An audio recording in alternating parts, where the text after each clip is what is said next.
enter, publish, confirm, and then create the event.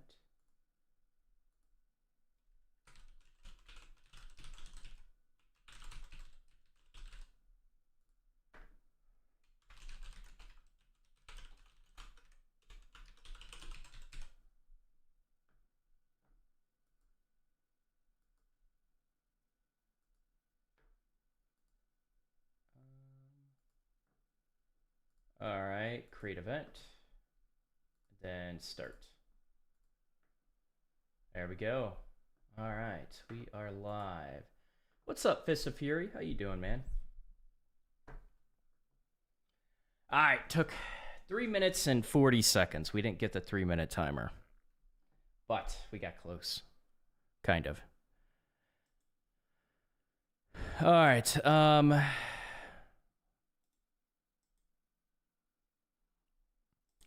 let's dive in. Let's go to our Python project.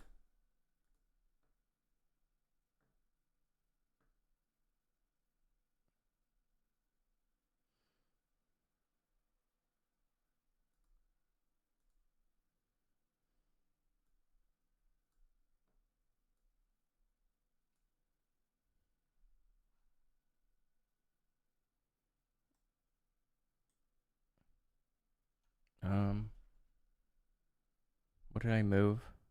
Oh, I moved the sub goal. Trying to move the chat. Where do I move chat to? Right here. That works. We'll move it right here.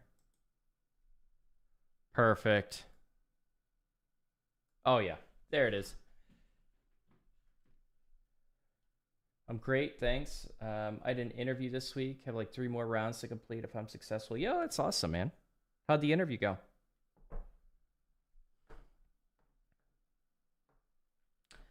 All right, where are we? We finished groups. Okay, so now we're gonna build the asteroids. All right, all right, all right, all right.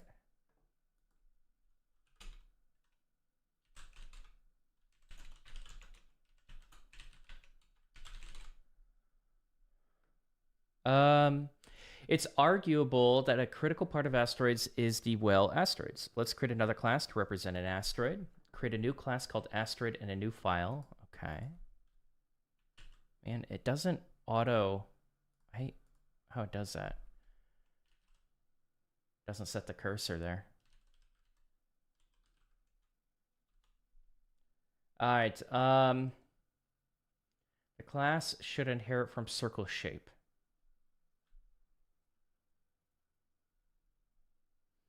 All right.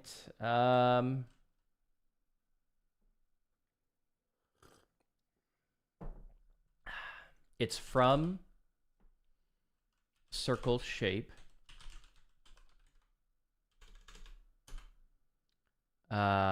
Import circle shape, I believe. What? Why did it auto correct there? I want to see the error in the console. Okay, fuck it. We're just installing this. Why not? I just don't want it auto-populating everything. But I want the autocomplete. Or not the autocomplete. Circle shape is not... Okay, so we are... circle shape. We're going to do player... From circle shape, import circle shape.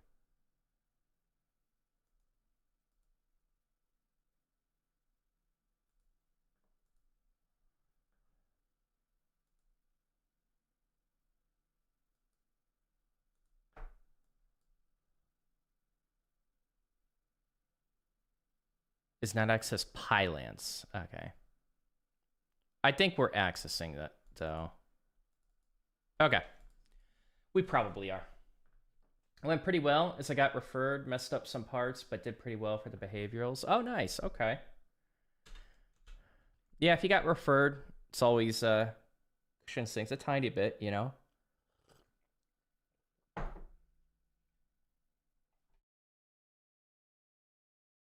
All right. We are at a okay, so we are class circle shape. Hold on. Back to Python.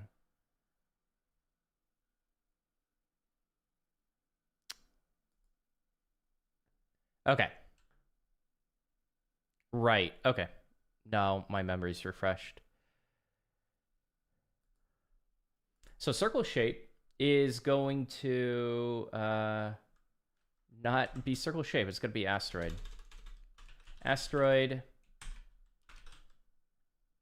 inheriting circle shape.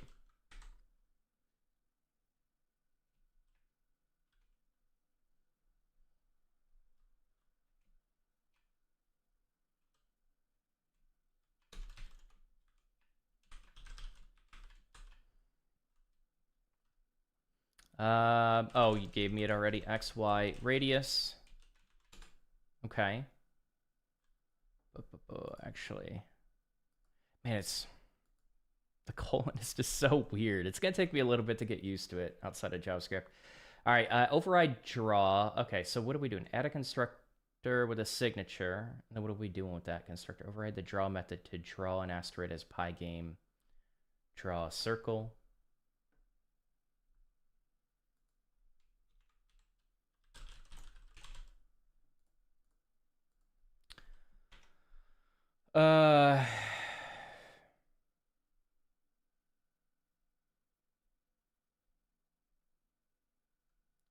We still have to, I think what we're just gonna do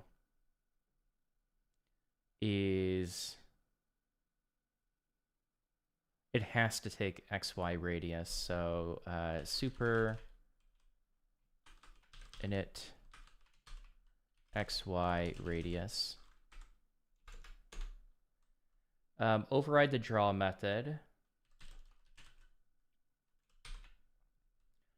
To draw the asteroid as a Pygame, draw a circle, use its position, radius, and a width of 2. The draw method is going to take screen. Probably. And we're going to do Pygame draw dot circle. Yeah, I probably should have installed the Python extension a little while ago. I just want to get comfortable with the syntax without it recommending. Yeah, no cam today. I'll probably keep the cam off for the week. I want to see how I like it. I'm not going to do it permanently. But I do think it, like, if I'm low energy, it kind of helps. What's up, Coder? Good morning. How's it going?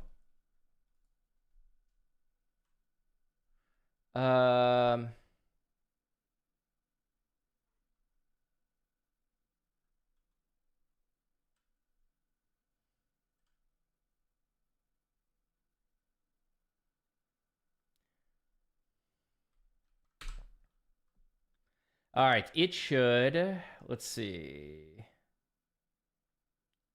Use its position, radius, and a width of 2.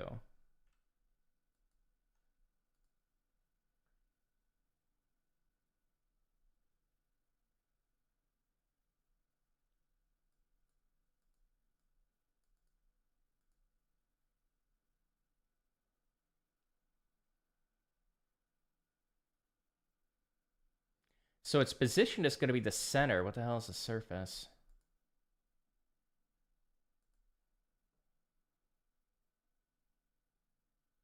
We'll come back to that in a second. Watch him while I do code reviews. Oh, nice. Hope the code reviews are going well.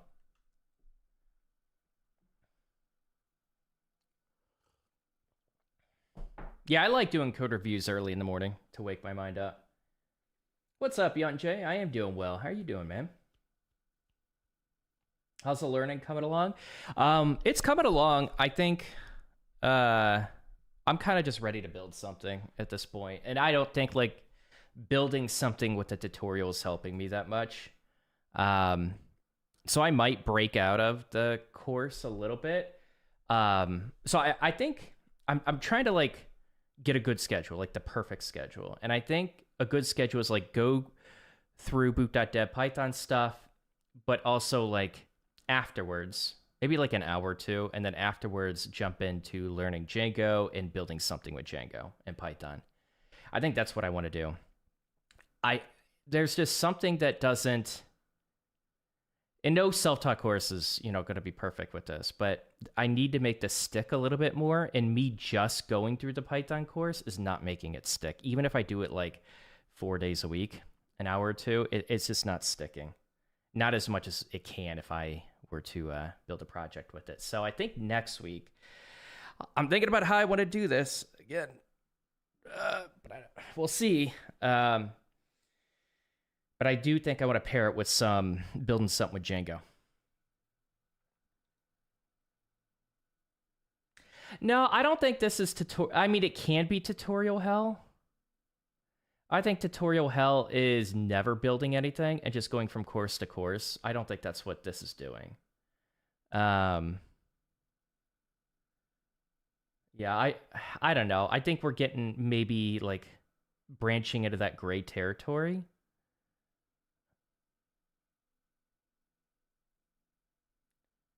Wanted to say thanks to you and chat for the advice on the knowledge transfer. Just did it today, and the tips helped a lot. That's awesome. Hell yeah, let's go, Young Jay. Glad to hear that.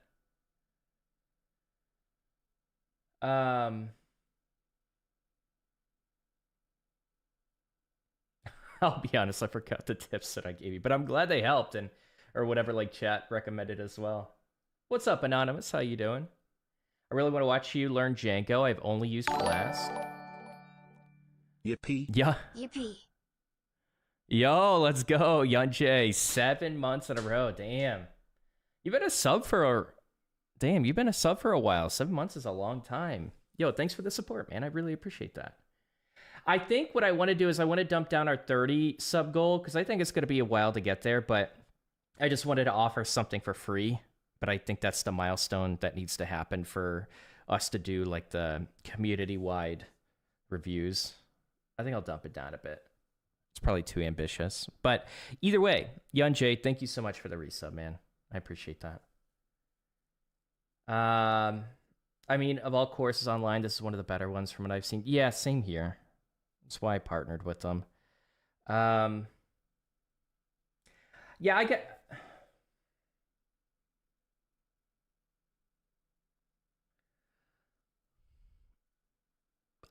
What I should have done, and I know, here's the thing. I know that if I want to learn something new, it really helps to build something early, and I knew that. But what I'm trying to do, and I'm just getting antsy with it, what I'm trying to do is go through the entire Python section and then build something with it to see like how well does it stick with this course. I know it's not the best way to do it, but I do want to see like how well it sticks. And I think that's a testament to how well the course is laid out and how good it is with repetition and order. But I'm just getting antsy with it. I don't know. I don't get the dopamine hits. I don't get the dopamine hits going through courses anymore just because... This is why I haven't opened my chess. I have 94 notifications. I just don't care about that kind of stuff. I care about actually learning it and retaining it. But I am getting antsy. If we look at courses, like we still have learn functional programming, build a static site generator, learn DSA, build a maze solver, then learn memory management before I can build my personal project. I don't know. That's too long. I can't wait that long. I tried. I really tried. I just can't. So I think we are going to jump into the Django world, and I'm going to struggle with it, and that's awesome. I want to struggle with it, but I'm going to jump into the Django world, and I already have an app in mind, and I think it's going to be awesome. So I don't know if I'll do that next week, but I'd like to. Doing all right, chilling and just waiting for appointment call with a nurse. Oh, okay. Just chilling. You mean chilling and coding, right? Or you, oh no, you said appointment call, so you're not at the doctor's office. Everyone is different, but I would like to study the course briefly, then start building as learn the parts needed for project work. Yeah, but like, I think that's a misconception. If that works for you, do it 100%. And you retain it, awesome. And you're growing from it, awesome. But you could, like, a project can be a small feature. You know what I mean? And I think we have to redefine project a little bit. Like, we can build a class that inherits another class and then spits out an output. You can call that a project, right? It's not like a full-fledged practical project, but I think in terms of like the word project, I think just coding outside the course maybe is a better description for what's really going to help. What's up, Turtle? How you doing? How's it going, man? I kind of like this song. Do we add it? Yeah, small feature, exactly. I don't know if this song is good enough to add to the playlist. It's good, but...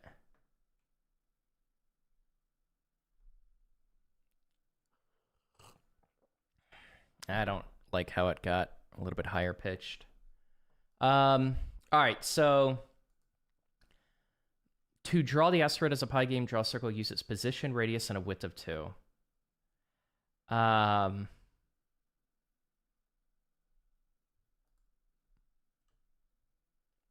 So it's going to take the screen. We're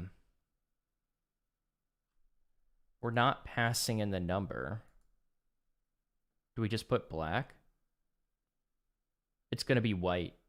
I mean, I'm just going to add white. It's position. So this is in a tuple. Color or int or tuple. Okay, so the center is going to be a tuple with x, y. And then self x, self y.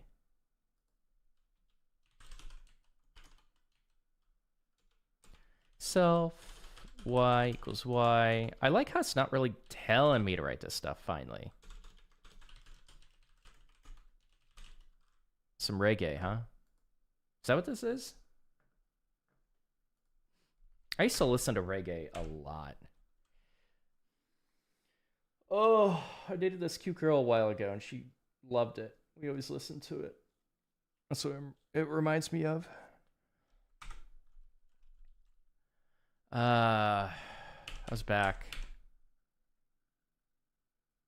Was that in high school? Yeah, that was high school. All right. Width. 2.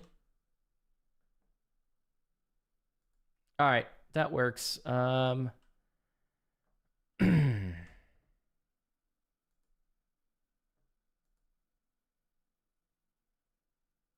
Oh, self. Right. Good. Now I'm starting to finally write this stuff. I'm writing it. It's not telling me to write it. Finally defining functions. All right. Yeah, I think Boot.dev does hold your hand a bit, which is probably good. As long as it finally, like, as long as I can have a course where I struggle through this because I haven't actually written out the syntax, that's good. What's up, Bruce? How do you find backend compared to frontend? I like it a lot more. I like it a hell of a lot more. Oh, I think I got interrupted. Fana, okay, so you want me to learn Django because you only learned Flask. That's awesome, yeah. Then hopefully we can learn together. I think it'd be fun. Got quite a bit of reggae type stuff on my playlist. Oh, do you? Yeah, you listen to a lot of really chill music.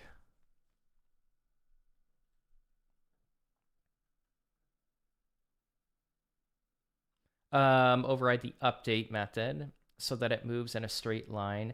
Here's what I want to do. I think just because I want to interact with chat, no backseat coding, unless I ask. I think we'll pin that. Which again, I know you're just trying to be helpful, but it means I can't look at chat until I get this done, and I don't like that. All right. Let's go. Override the update. It's a little bit squished, isn't it? How's the chat looking? Not bad. Okay. We could actually do this a bit. So what are you guys working on right now? I know we got code reviews. What else we coding? Well, you have my stream to the side. All right, update. It moves in a straight line at constant speed. Let me look at the update. Self DT.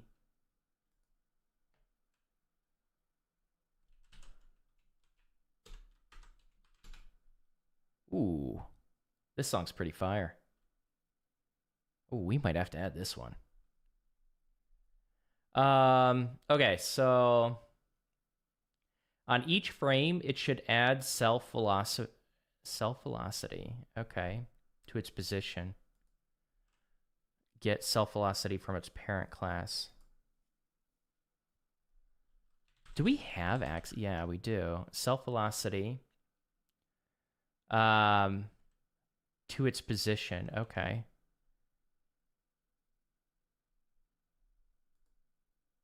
Self position. We add it. Pygame vector.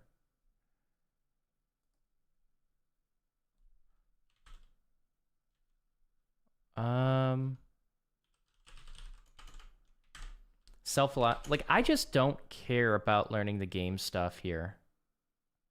I think I'm over it. Get self velocity from its parent class. Okay, in the initialization code in main before the game loop starts, create a new Pygame sprite group which will contain all the asteroids. Okay.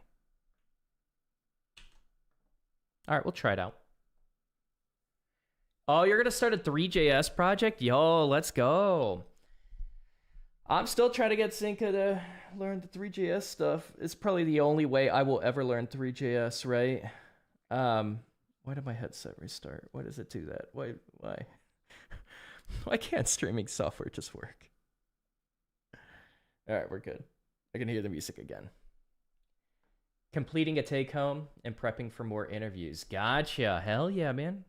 What's the take-home? What do you got to build? What's up, Jeremy? How you doing? I'm working on finishing up a type checking model for this domain-specific language we are doing at work. Yo, let's go. Unless it's boring, then that sucks. That's probably exciting to you. How long it would take to learn backend and start working? You're never going to get a date set in stone. I would say if you're going the self-taught path, give yourself at least 2 years and 3 months. Minimum. I'm good. How are you? Glad to hear that, man. I'm pretty good. Yeah, life is good. I'm building a Nest.js course for Scrimba. I'm doing that in the evenings. So got that contract. And I'm having a lot of fun with it. I'm trying to make it as beginner-friendly as possible. Because it's Scrimba. So, yeah, I'm having a lot of fun with it. I love type theory, so it's fun. Okay, good. Well, I'm glad it's fun. Live stream, what's up? How you doing? Working on the backend and deployment for citation, backend private chatbot for internal sensitive work documents. Okay, currently building multimodal embeddings due to most of the PDFs being scanned. Also monitoring some automation scripts. Okay. Internal sensitive work documents. The stress.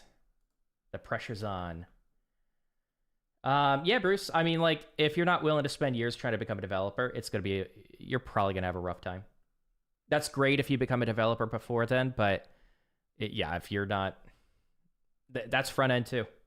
That literally is front end too. Self-taught, 2 years and 3 months. If that scares you, like, you can try it. There's nothing wrong with the learning to code on the side, but if you're trying to rush it past that, that's where I see people usually get frustrated and leave, and they make bad decisions, bad financial decisions that plan for a shorter runway. So if you can't, if 2 years and 3 months sounds like too much to you to become a developer right now in this market, then I think you're going to have a really, really rough time.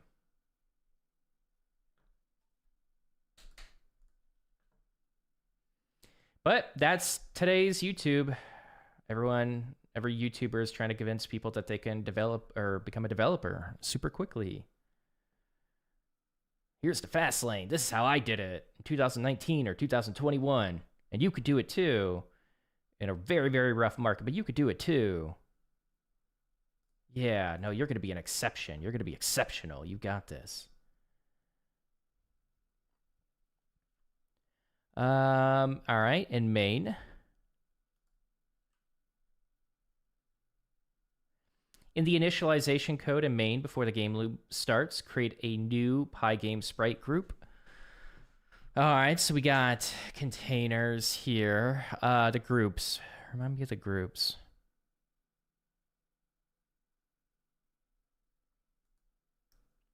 We just called it here. Okay. So asteroid.containers with, we gotta import.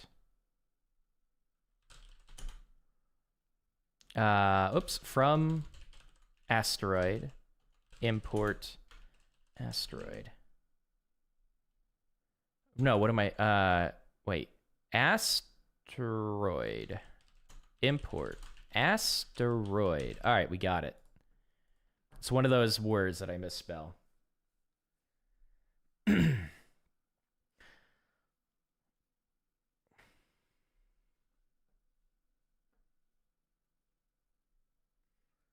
I spent 3 months on LeetCode learning Python, solved 250 problems in admin of code, thought 1 to 3 months more would be enough to begin. Again, like, no one can determine your timeline, but I'm just telling you, like, on average, it's going to take you at least that long. And you should be building stuff. If you're trying to become a backend dev, if we're talking about web dev, like, are you building out APIs? Are you building out projects? Are you building out even dev tools if that's the kind of dev positions you want to apply to? You should be building stuff. Don't just grind out LeetCode. Yeah, you're not going to be doing like hardcore LeetCode problems for a junior backend position. That's crazy. I don't know who told you that, but no. Please don't do that. What's up, Zinka? Good morning to you as well. How you doing?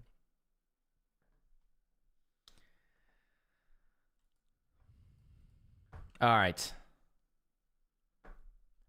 Asteroid containers. What are we doing? Okay, so are we create a new group which will contain all the asteroids? I'm not sure if we're doing this again. Drawable.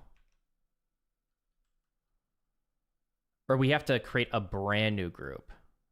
Because why would we name this updatable if this is specifically for the player?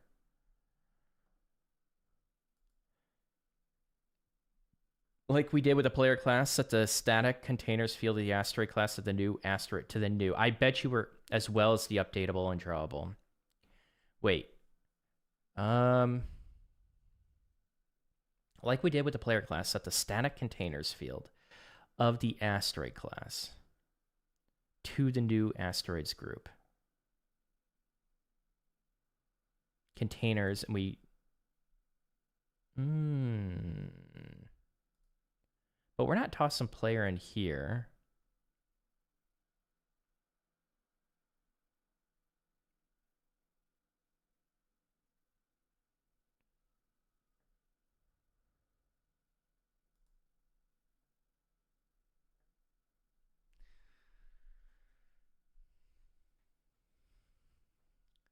Set the static containers field of the asteroid class to the new asteroids group.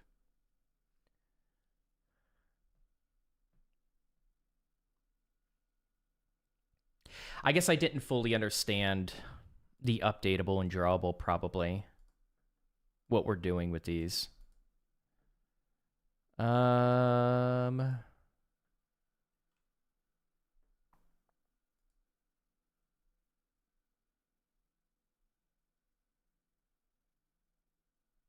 Okay. We never passed in player. Why would we pass in asteroid? Or asteroids?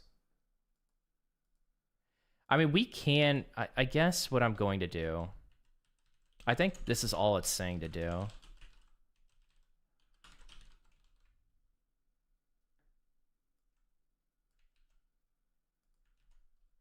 But it said like the player, and then it gave that example, which will contain all the asteroids to the new asteroids group as well as updatable. Yeah, we didn't do that for player. We're not using player. It's not accessed. Wait, what are we doing here? We never passed it in, but it worked. This worked, though. Huh.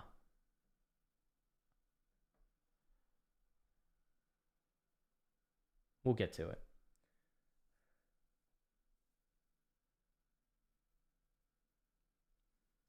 Not bad. Just working on a new feature set at work. Oh, nice. Hopefully it's a fun feature set.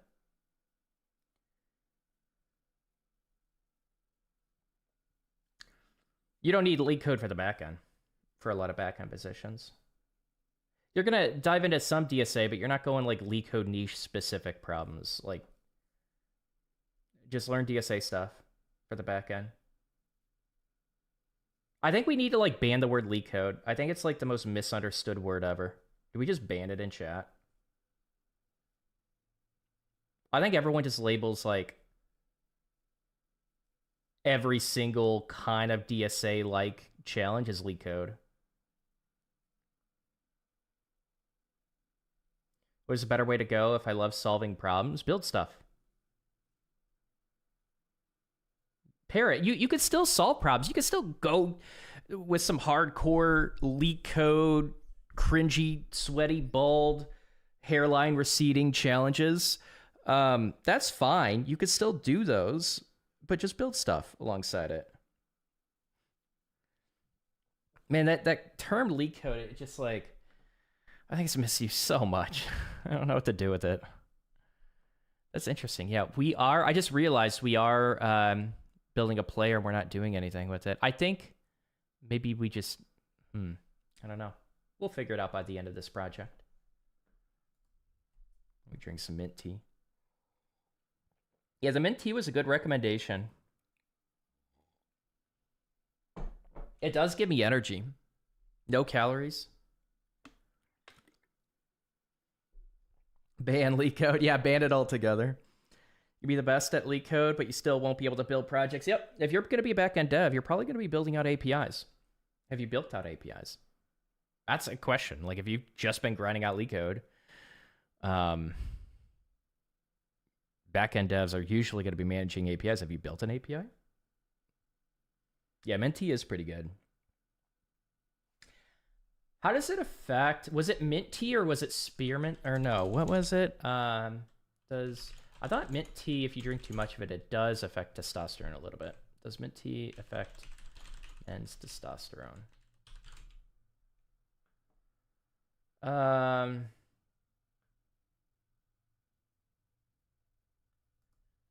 Oh, okay. A little bit limited research, but it does seem like there is a bit of research that suggests it affects it a little bit.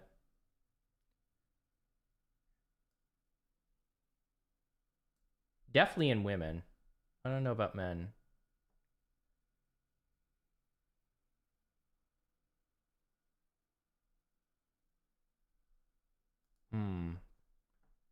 That's Zinka's plan all along.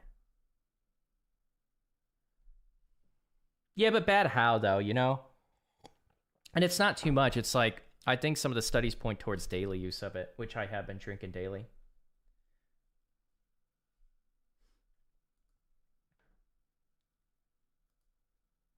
Ooh, I like this song. Yo, let's go. We are adding this song. Hold up. I forgot to add the other one, but this is good. Let's go. Oh, Evil Morty theme? That's not Rick and Morty, is it? Evil Morty theme, epic retro version.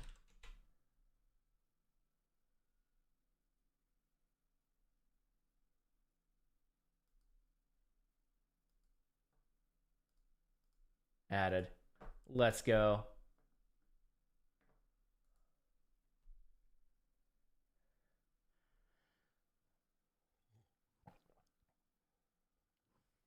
I'm sure 1 cup a day won't turn you into a lady. I'm not saying that.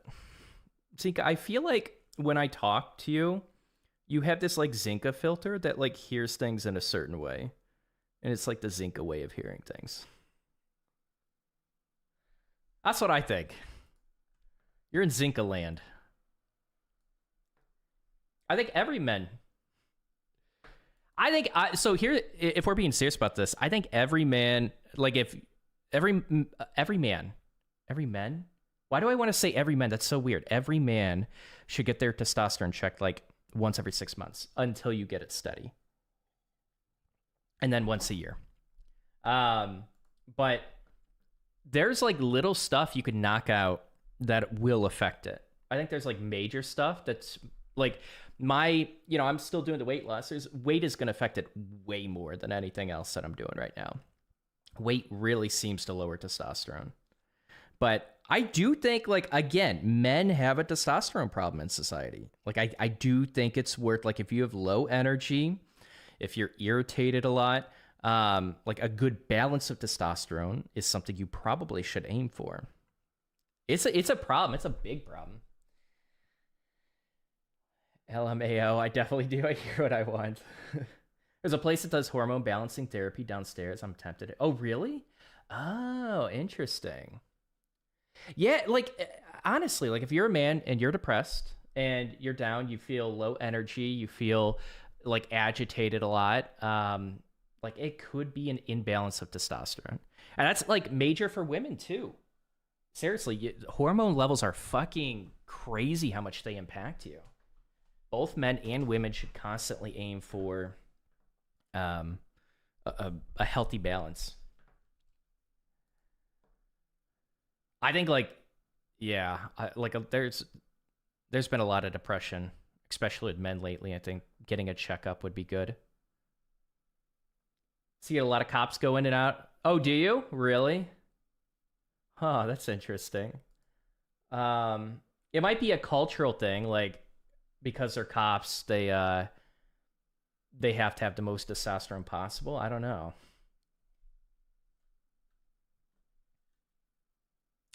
Oh yeah, she does live above a mall. That's right. Is it noisy? All right, override draw. What are we doing? In the initialization code, in main before the game loot starts, create a Pygame. Okay. We're gonna ignore this for now. We tossed in asteroids. This ensures that every instance of the asteroid class is automatically added to these groups upon creation. We've written an asteroid field class for you. It contains logic for spawning new asteroids. Create a new file called Asteroid. Again, like, I'm just losing interest in this. Asteroid field.py. Like, you're creating code for me. Let me create this damn code. And if we're going into a project where I'm having to copy and paste a bunch of code, I don't know. I'm not liking this project. All right, import it into Pi.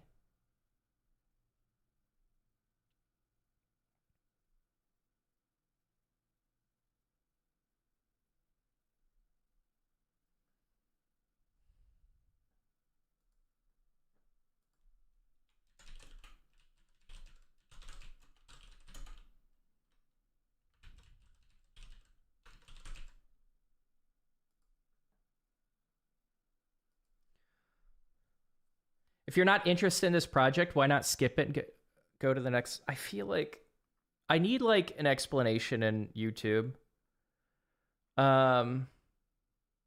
Maybe I do that. But I feel like and your question's fine, but I don't know. Maybe Zinka, you feel this way. Maybe you don't. But I feel like as a streamer, I just, like, answer the same questions like 1,000 times. I think I need, like, a Q&A. Like, in the video description, because, like, Twitch, you can put a Q&A of, like, commonly asked questions, and I need to start filling it out. I need a bot. Honestly, I need a bot that will answer people's common questions. That's what I need. Anyways, to answer your question, because I want to go through the whole thing, because I'm partnered with them, and I want to see how their course and curriculum is laid out. And we might be doing a review afterwards. And it's still going to reinforce it a little bit. Just because I don't like it doesn't mean it won't help. What's up, Renee? Good morning. How you doing?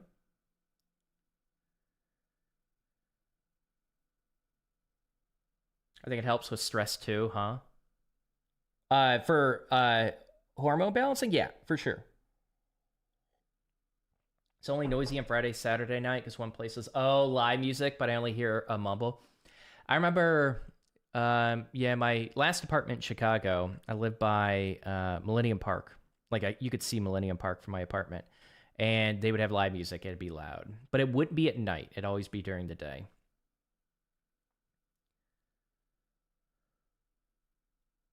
Explanation, this part sucked, so I skipped it. Yeah, I hear the same 5 questions a lot. Yeah, I think that's where, like, whoa, wait, that's what we do. Hold up. Again, that's another idea when we do the hackathon. Maybe the hackathon is a project where it's a bot that just, like, answers people's questions automatically.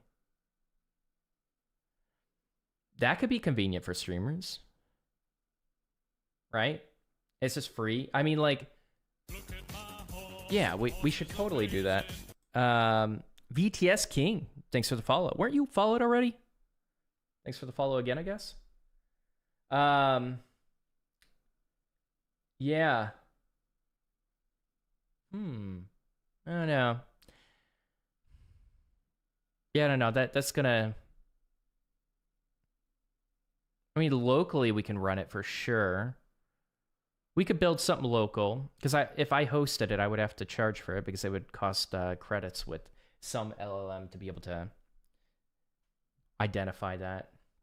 If we want to do it if we want it to work very well without like a ton of examples. Let's see.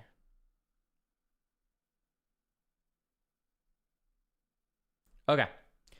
We have this, and then in the main, set the static containers field of the Asteroid class to the only updatable group. It's not drawable, and it's not an Asteroid itself.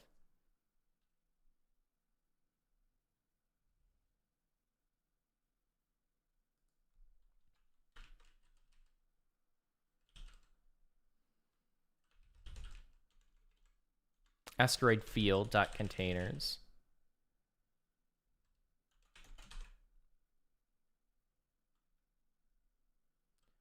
I'm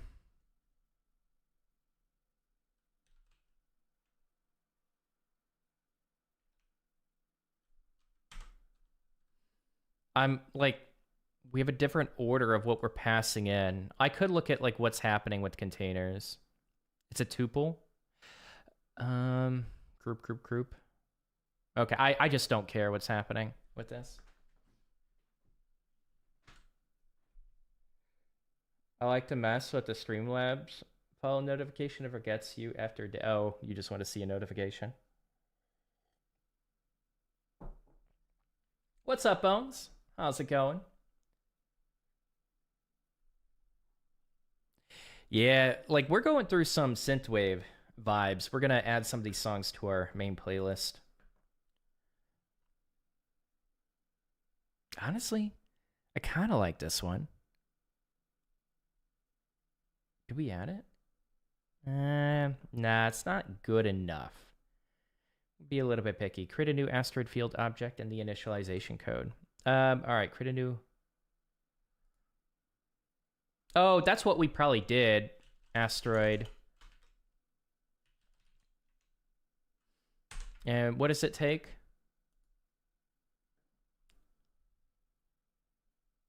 Nothing. Okay. I think we're just preparing. I think that's why we had the player too. I actually want to go back one. We're going to go back to player. Today feels like a good day, doesn't it? I don't know. Something about today feels great. What do you guys think? Am I off with that? No, we're in groups. Yeah, we're not passing the player into player like we were doing with Asteroid. Okay, I just want to double check that. I need a new playlist, but I don't know what yet. You go like non-lyrical. Synthwave. You should do a synthwave. I bet your audience would like it. I think. I don't know. I don't know what Final Fantasy fans like, because you have a bunch of Final Fantasy fans. You don't know about today? VTS feels kind of mid, kind of gloomy outside. Oh, okay. Well, I don't know. Maybe it's not a good day for a lot of people. I actually I like gloomy days. It's chill. It's quiet. I like rain. Rain is peaceful, but I like water. I like water a lot. I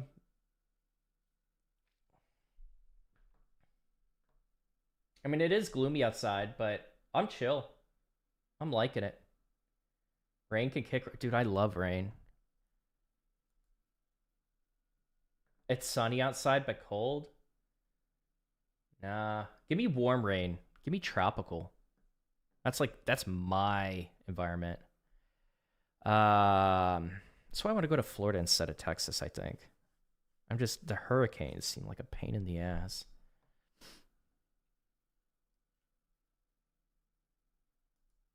Okay, run the game. All right, we're gonna run it. Let's do it. I do have to hop off in about 8 minutes. I'm just gonna give people a heads up. It's short. I got a one-on-one I gotta do later. But I will be live tomorrow. I gotta unlock one password.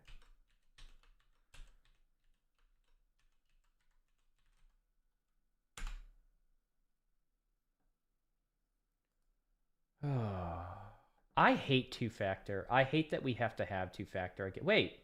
Oh no, we keep going. He rescheduled to tomorrow. Oh, it wasn't today. It was tomorrow. Oh, yeah, we keep going. Okay.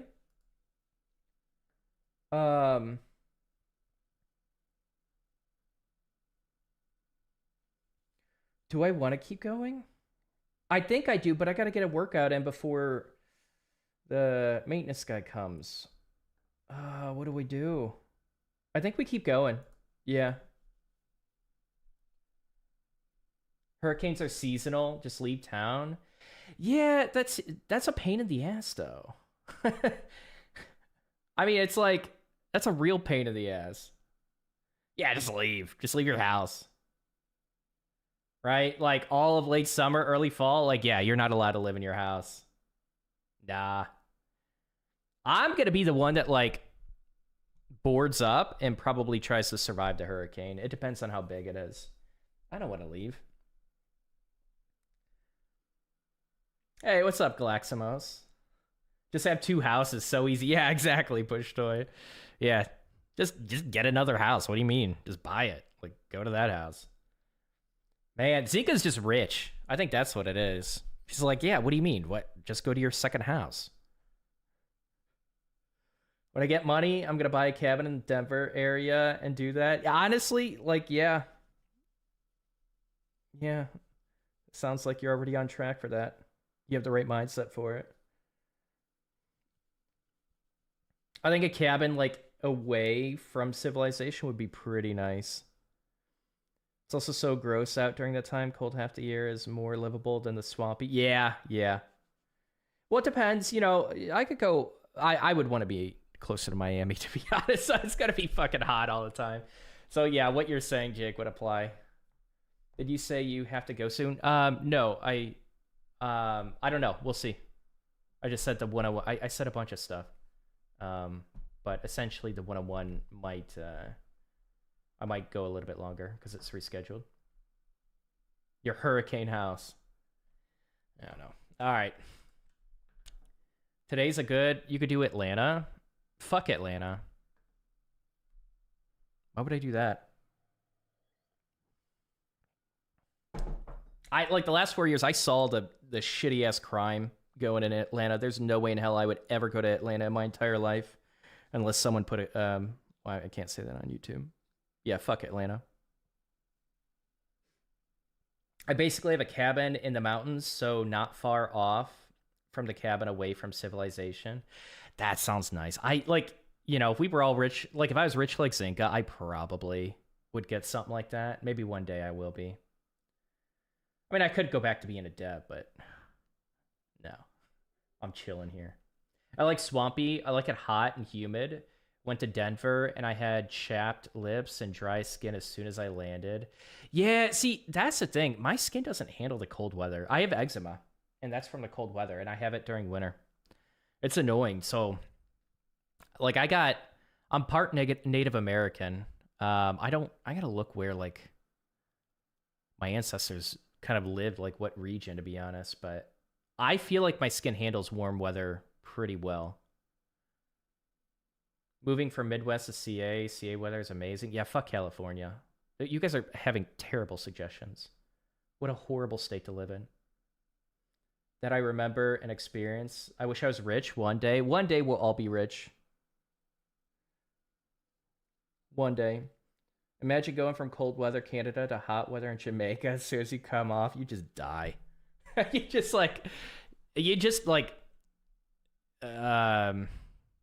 combust.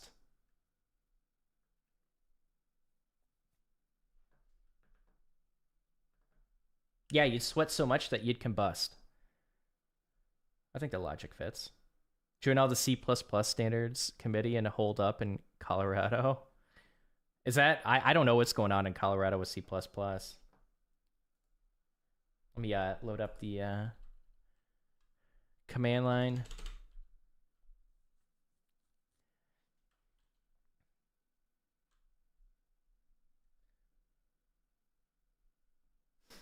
By the way, if I shit on your state or city, I think, like, some people take it personally. Don't take it personally. There are just, like, certain key cities and states where I'm gonna be like, fuck that. I would rather go underground than live there, because I think it's such a shitty place to live. But you got to keep in mind, I'm in Northwest Indiana, and I hate living here. I'm not in an area... Like, I grew up here, and I shit on my hometown all the time.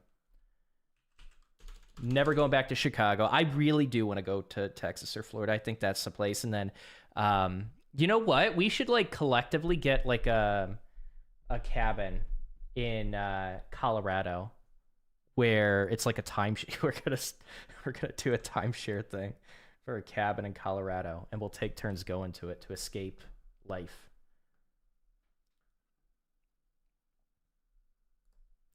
All right, what are we doing? Python 3 main.py.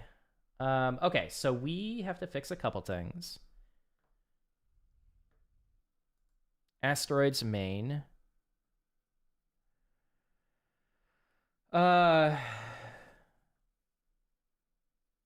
Import Pygame.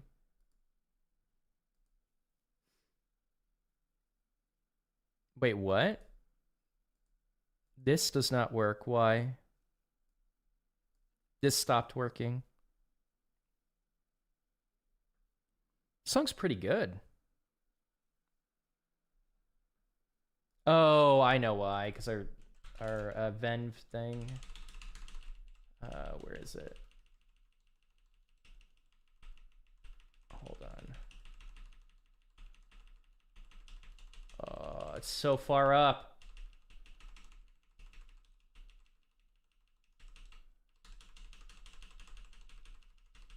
Fuck. All right, I'm just going back to it. Pygame. It's gonna be... I'm just gonna remember it. Source venv. It's this. I'm gonna type it out more and more so I remember it. Source venv bin activate. There it is. Now we have our dependencies. Okay. There's no asteroid, but we didn't break the player. That's good. All right, let's go.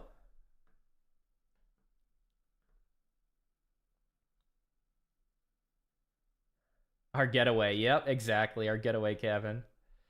Texas was way too hot for me for the 8 months I lived there. Also, everything is so far away. My buddy had an hour-and-a-half commute by car to his job, and it was highway the whole time. It sounds like he just lived far away from his job. That's rough, though.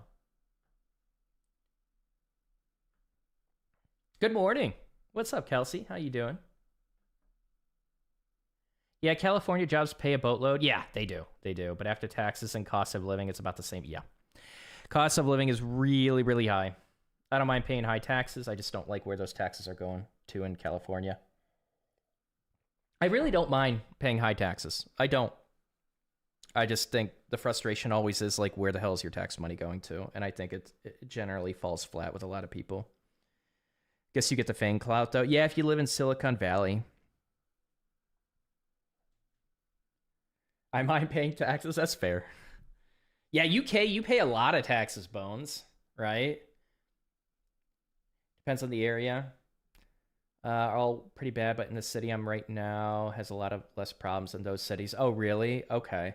I think that's fair. You know, like someone not living in California, I just like hear all of California. I'm like, yeah, fuck it. Fuck it all. I've tried to, someone on LinkedIn said that they were becoming the new prime minister of Canada. And I tried to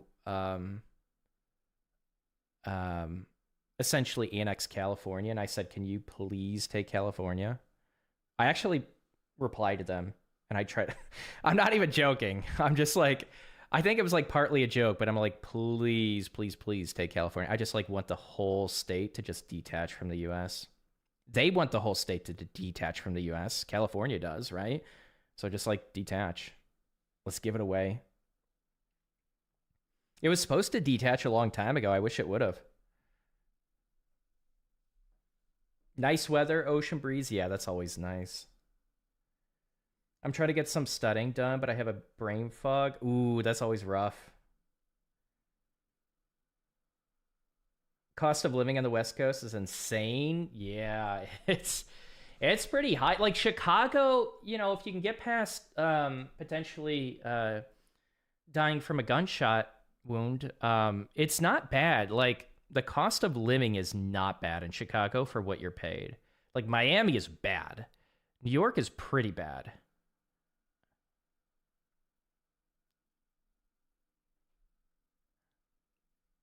You want to visit Silicon Valley? You should at least one time. I don't currently pay tax, but yeah, it's tax 20%. Oh, wait, yeah, because you're right. You don't pay tax because you're looking for that next job, right? Then it's 40% over 50,000. That's a high number for over 50. That's crazy. I need to file my taxes, although I still need to file mine as well. Trust, you're not alone on that. Ugh. It's very expensive here in Boston. I applied to a position in Boston. I had the most condescending recruiter of like, so I got a dev position without a portfolio. I know how to do it without a portfolio. I think a portfolio helps, but like I remember applying to Boston and this recruiter, like she's so condescending. She's like the typical HR lady or just the corporate cringe lady. And she's like, you know, I noticed that you didn't provide a portfolio. Now, you know, if my son was applying for positions as a developer, I would really tell him to provide a portfolio because how else are you going to be able to showcase what you can do? And she said it in this like really slow manner, like she was trying to teach me. Well, she was just essentially trying to say it in such a slow cadence where I couldn't understand it if she sped it up. Like it was like she said it way slower than I did. You know when people really slow their speech so that you can understand every word, they usually do it, and they're kind of condescending. I don't even know if she knew she was condescending, but like after that, didn't apply to any positions in Boston. Fuck that.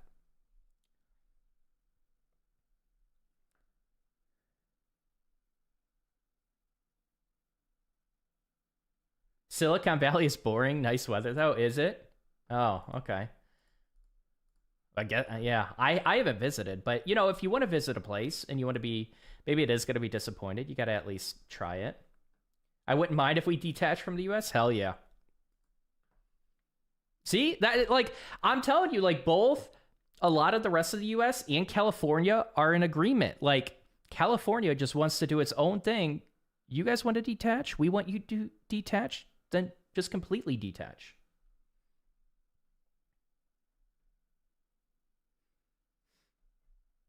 I did a long stay in Chicago where I was a teen and we had to sleep on the second floor to avoid stray gunshots. You must have lived in a really bad area. What the fuck? Um, I think you could live in a really nice area. Like the gunshot thing is kind of a joke. But man, yeah, you must have lived in a really crappy area. Silicon Valley is. I lived in Vancouver for a bit. The cost of living was crazy. It's way worse now, is it? If I visit Chicago, what's the recommended place? It depends on what you want to do. Yeah, it really depends on what you want to do. Each neighborhood kind of has its own vibe and feel to it, experience to it. Only upside is in employed to Europe. You don't need to file your own. Oh, you don't need a file. Oh, gotcha. I gotcha. So, but they're still taking taxes out. I know. Yeah, that she was so annoying. She spoke to you like a child whose second, yeah, language is English. Yeah, exactly.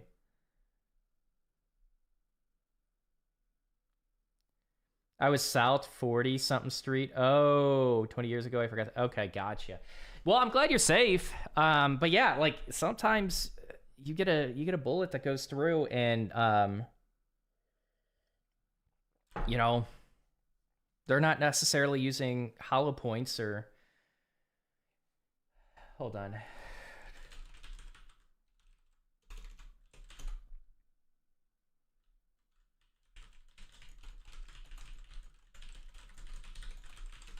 All right.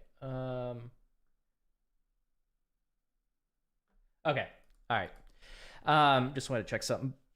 But yeah, I can still stream for a little bit. But yeah, they're not necessarily using hollow points when you get a bunch of gangs shooting each other, and so like that bullet will go right through the walls. You got to be careful. Yeah, gang violence is just really bad in Chicago. You don't want to go south. You don't want to go west. The further south you go, the further west you go, it just gets worse. I have a friend in Minnesota who had a bullet fly through there. Yeah, that's crazy scary. That's crazy scary. For Chicago, I guess checking out the place, try out food, music, if there's any classic. Classical music wise or orchestra, there are really good places for that, Anonymous. I can't give you names right now, but they're like you could just Google it. They're really good places for that. Really good theater. Great music, and there's a lot of music in public too. Like you might even like Millennium Park when they have the events. They have concerts that go on in Millennium Park. It's really good. Yeah, Chicago is like really Chicago's culture is really cool. Chicago is really known for its diversity of culture, and like you just go to different parts to it's like a different world entirely, and I think that's fucking awesome. Um, that's one thing I did like about Chicago, and I did not explore that enough. I remember in Chicago, I just worked, and then I would come home and stream. Man, I did not enjoy Chicago enough. Recruiters can be so annoying. Yeah, they can be. But honestly, that's like the only recruiter I've dealt with that's like that. But yeah, some people can be so patronizing. I don't know. I think some people don't realize they're being that way. That I would rather, honestly, I'd rather like just be an asshole than be patronizing and like manipulative and passive aggressive. There's just something about and like you're just an asshole in a different way there, but I'd rather be a blunt asshole. There's just something about like passive aggressive behavior and just that, oh, it's so cringe. I don't relate to people like that. Trying to visit state in this oh, okay, some state in the summer. Yeah, you have to decide on that. Blunt is always better. I think so. Has its drawbacks, just like anything else. But I'm a man of conviction. I go 100% on things. This music's kind of chill. I like it. I appreciate people not backseat coding. That way I can kind of like just chat with you guys, you know, because I have to not look at chat if you guys backseat code with this. That's all right. Even if we don't solve it, I'm chill. It's a good conversation today. Try not to, but I grew up around Minnesota nice and it comes off as passive. Does it? Yeah, I just think some personalities just clash, you know? And VTS, I think I haven't gotten that vibe from you, by the way. But yeah, sometimes personalities just clash. You just got to be who you are, you know? Just because someone says, oh, this personality type sucks, doesn't mean it sucks. It's just you. You know, everyone has things to improve with, and you could decide if that's one thing you want to improve with. But it's always relative, like to your friend group, to your culture, to your area, who you talk to. People are never going to fully get along. And that's okay. You got to find your tribe, you know?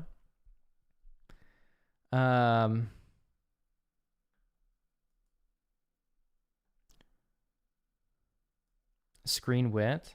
So let's go, whoops. Asteroids.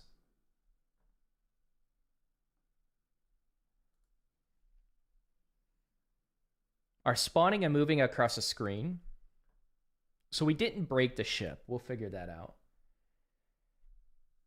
I have a very dry humor that people think I'm being serious, and sometimes it gets me in trouble. Oh, really?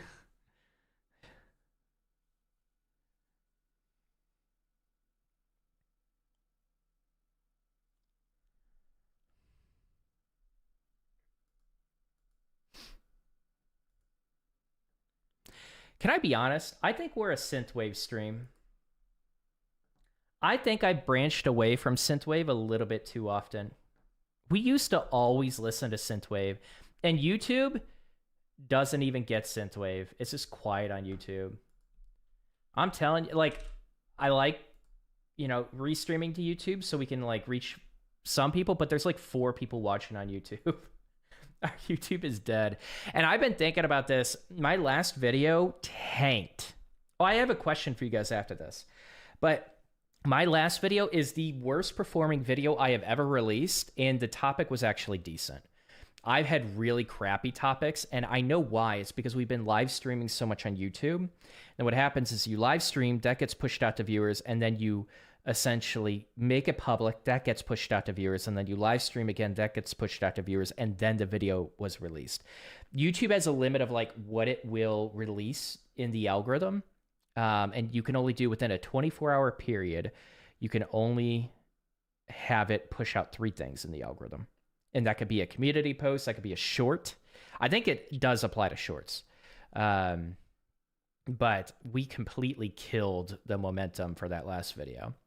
So I do think I have to stop live streaming on YouTube as much, and I think I'm just going to do the Boot.dev stuff, and that's it.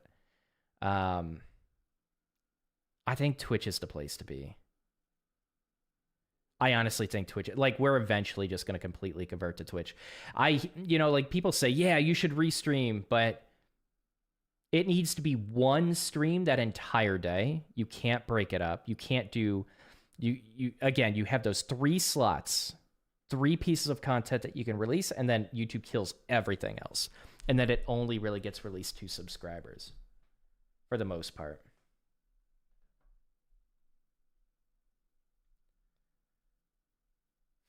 But I do have a question for you. I'm going to catch up with chat. I really want to hear your opinion. Synthwave is awesome. Yep, Synthwave for the win. I love that about... Yeah, we need more Synthwave. I like the other music. I don't know. I am torn on the music.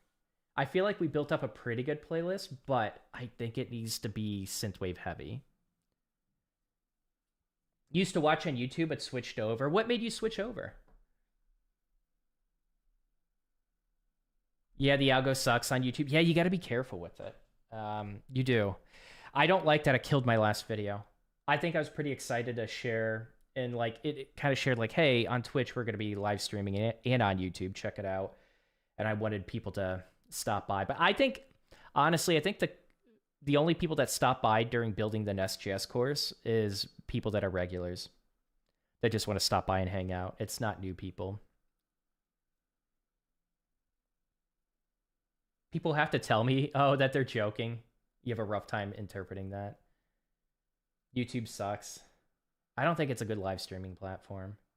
I did not even know you released a video 2 days ago. Usually I get them. Really? Yeah. See, it didn't even push it out to a lot of my subscribers too. That's crazy. Yeah, just dead in the water. And re-uploading it usually doesn't work. I'd have to alter it a bit, I think. You like country? You will never hear country here. In fact, I will most likely skip your song if you request a country song here. I hate country. I grew up with it, and I grew a hatred towards it. Twitch chat is better. Yeah, Twitch chat is way better.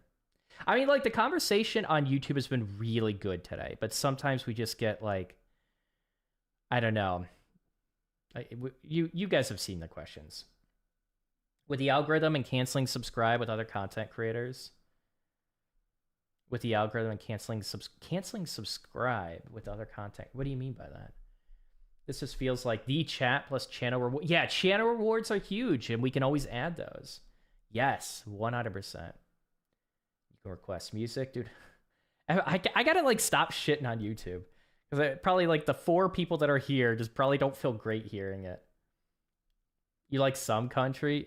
I just can't. I just die a little bit inside every time a country song comes on. Oh, you grew up with it, but you liked it. Okay.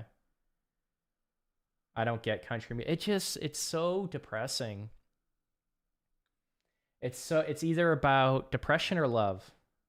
It's always about depression or love. And, like, a lot of it's depression. A lot of country is depressing. So I got a question for you.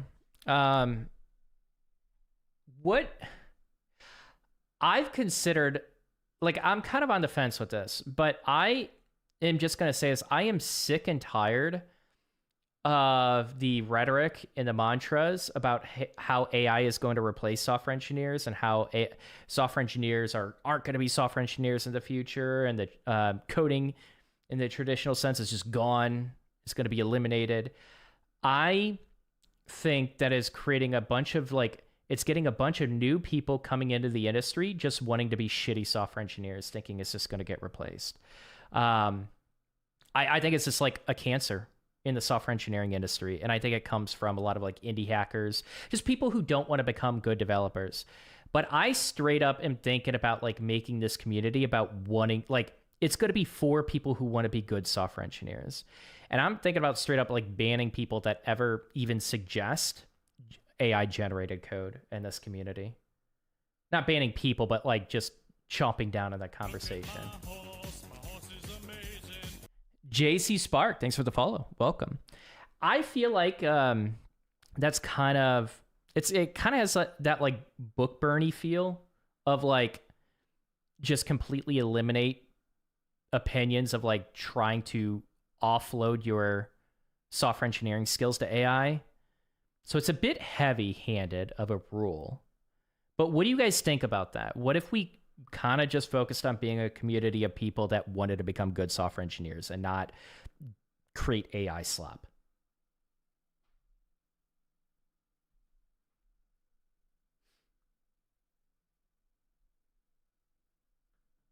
Yeah.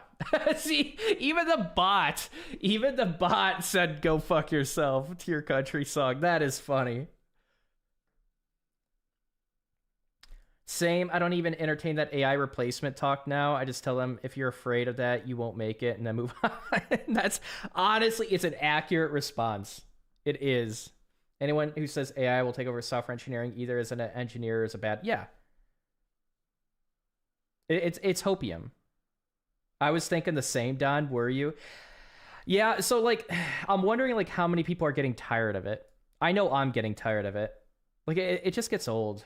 You like it? Yeah, I agree, Don. Agree, the vibe coding crap is so annoying right now. I'm ready to be over it right now.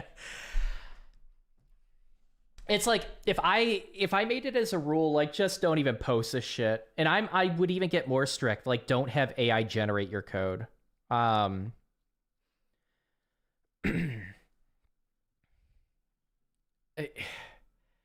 I I don't know. I'd have to think about how I'd word it, but I do think like encouraging vibe coding, I think our group would probably agree to ban it. Um, Here's the one problem. You have people legitimately like concerned about it and they hear about it from some shitty software engineer, and we can be the community that kind of like self-correct that so they can become a good software engineer. And if we completely eliminate that conversation, we don't have an opportunity to change that person's mind. That's the one downside of it, of like just banning that conversation. Hate the AI BS. I just feel like it's just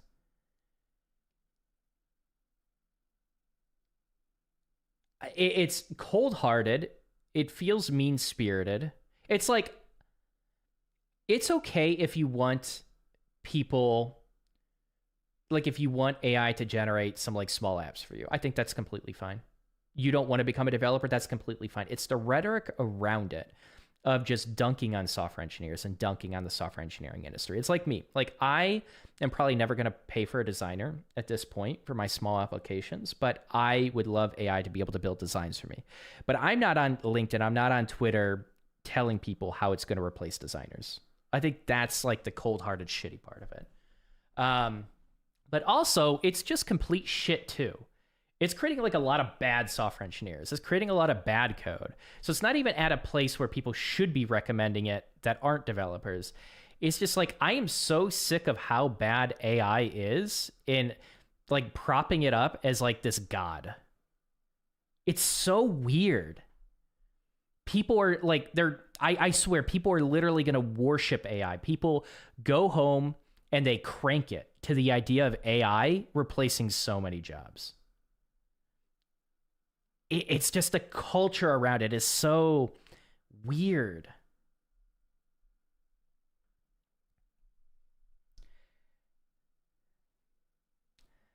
So many people who don't even look into AI don't get it. AI will never replace the human element. I think the human element is going to be what's cherished. And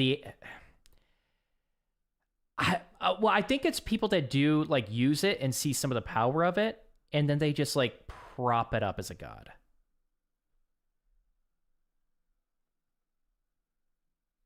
I definitely am. Feels like that's all YouTube creators make videos about now. I guess you can't blame them. They're just playing the out. You can blame them. No, 100%. I disagree with that statement. Like I could be at 100,000 subscribers right now. I guarantee you. I could probably bump my subscribers up to about I'd say about like 75,000 with about 25 videos. Easily. If I know the right topics, I know the right things to say, I know the right way to curate things. Like, I'm pretty sure I could bump it up to 25,000 with about 25 videos. And there would be a bit of learning with the first like kind of 4 or 5 videos. But like, the reason I don't do that is because I don't want to create a bunch of slop. I don't want to just push out content for the algorithm. And I think you can blame YouTubers for just doing that, where they lose their authenticity, where they lose your trust because they are just generating complete shit and putting it out there because they know it's gonna work really well. I think it's completely fair to be critical of YouTubers that do that.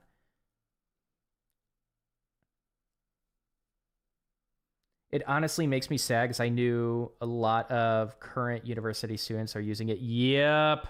Yeah, they're trying to cheat their way through. Like, now CS degrees aren't even going to be as valuable because everyone's trying to cheat their way through and they don't really know the stuff. Yep, 100%. That's been a problem for years. For a couple years now, I think. Not a lot of years. Ever since ChatGPT came out, I've been hearing that from CS students. They're like, this is crazy. Like, I want to actually get good with this. And every one of my classmates, they want to do it for their homework and they want to try to cheat on tests. And yeah. Ugh. Yeah, fuck that. Keep in mind, you request enough. The only thing, so I don't mind a troll song, but I'm warning everyone else. If you request a lot of country songs, the only way I can stop a sub from requesting songs is timing you out from my channel.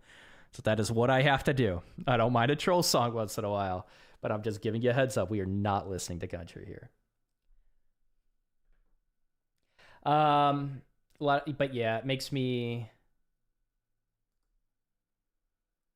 more work for me, though, because someone will need to clean up the mess. Oh, more.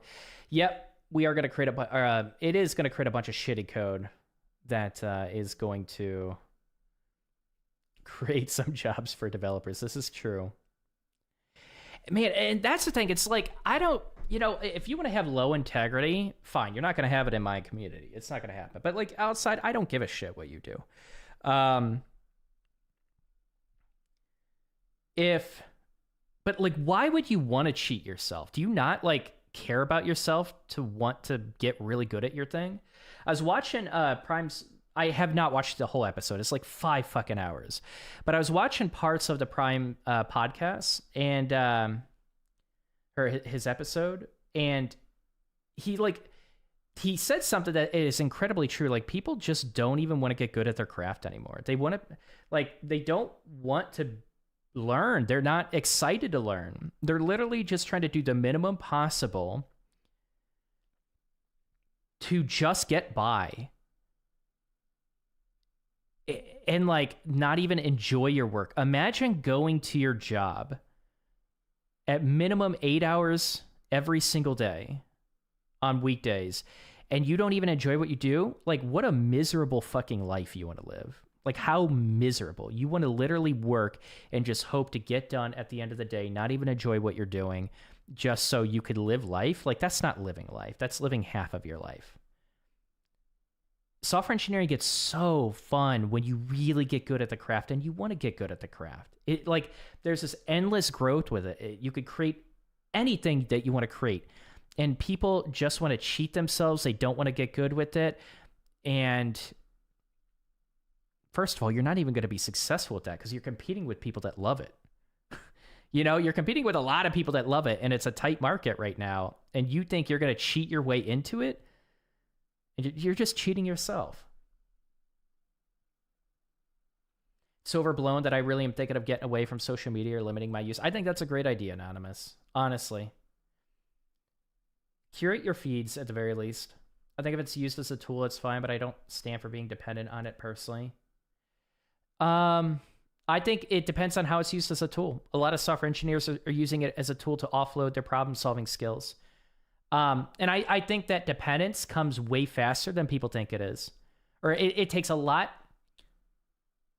less dependence on AI for you to become dependent on I can't talk. It takes a lot less dependence on using AI as a tool for it to become dependent when you're offloading a lot of your problem-solving skills and even the reinforcement of the syntax that you know by typing it out yourself. Software engineers right now, like most software engineers right now, are like really need to push it away as using, like it'll speed up your workflow a little bit. And if you use it right, it can speed it up quite a bit for certain tasks.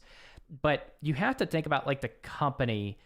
This happens at extremely few companies where you just have product managers and deadlines that are just completely unrealistic towards developers.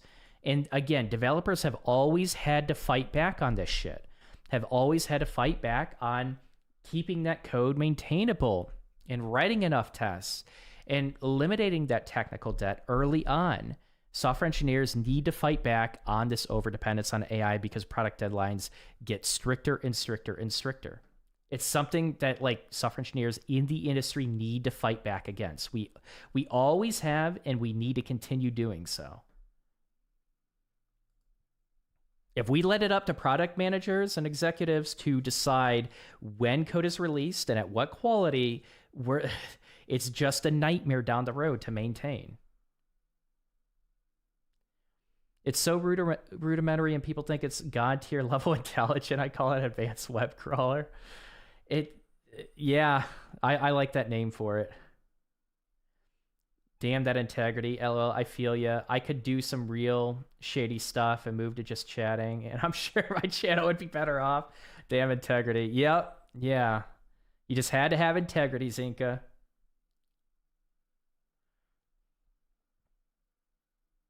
All right, let me catch up. I have a friend in university and he's about to graduate. The site he is working on what the team to build looks like something I could make in high school. I don't know how this is 4 years of education worth of. Yeah, but if we're talking about like a CS program, CS programs aren't really designed to create web developers, just software engineers. I want him to succeed, but I feel like they are failing him. Yeah, it just depends. Like, they shouldn't necessarily be good at building a website. They got to supplement that even after a CS degree. Just before I finished college, I heard another IT program, networking, I think. The professor was teaching student how to prompt and show proof they did... What? And show proof what they did for use of AI? Teaching how to prompt? Oh, that's cringe. Day in the life as a software engineer... Brought a bunch of money chasers who only want to put in the bare minimum, in my opinion.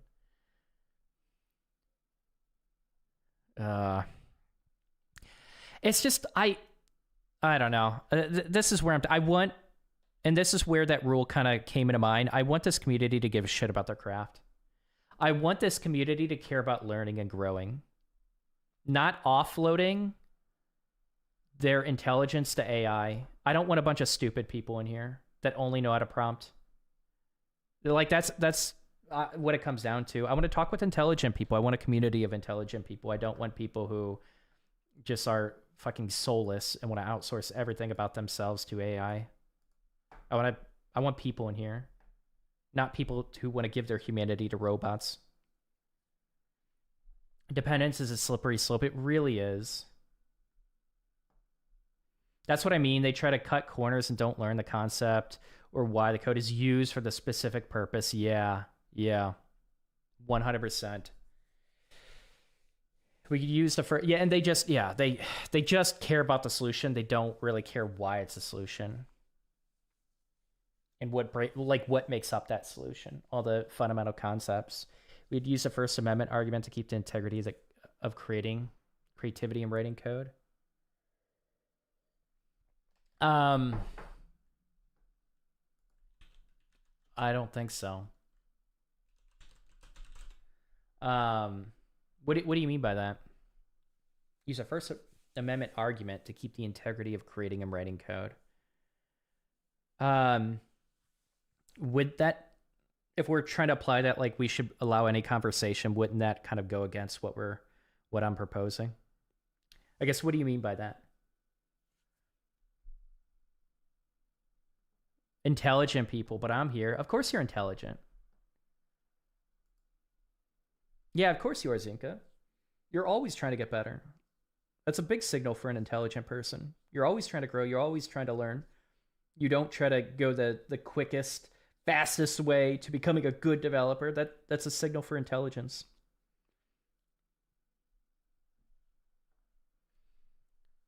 This community should aim to maintain. Yeah, integrity is something like... Honestly, like, I don't even argue. I don't have conversations about integrity. I used to have arguments about it. I just don't care. Like, if you're trying to lie and cheat your way into the industry, you usually just get banned. If it's a genuine conversation, like, hey, I had my friend cheat, I'm worried I can't really compete with someone that does this, like, that's fine, right? But if you're encouraging it in any way, I just straight up ban you. I just don't want you here. I don't have conversations about that anymore. If you don't have integrity, it's just like one of my big values. Tell the truth, be honest. No one's going to be 100% honest, but be as honest as possible and give a shit about your craft. Give a shit about being good at what you're trying to do.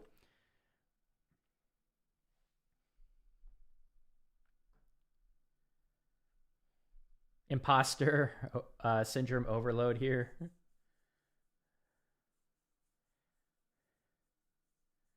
Yeah, imposter syndrome can be rough.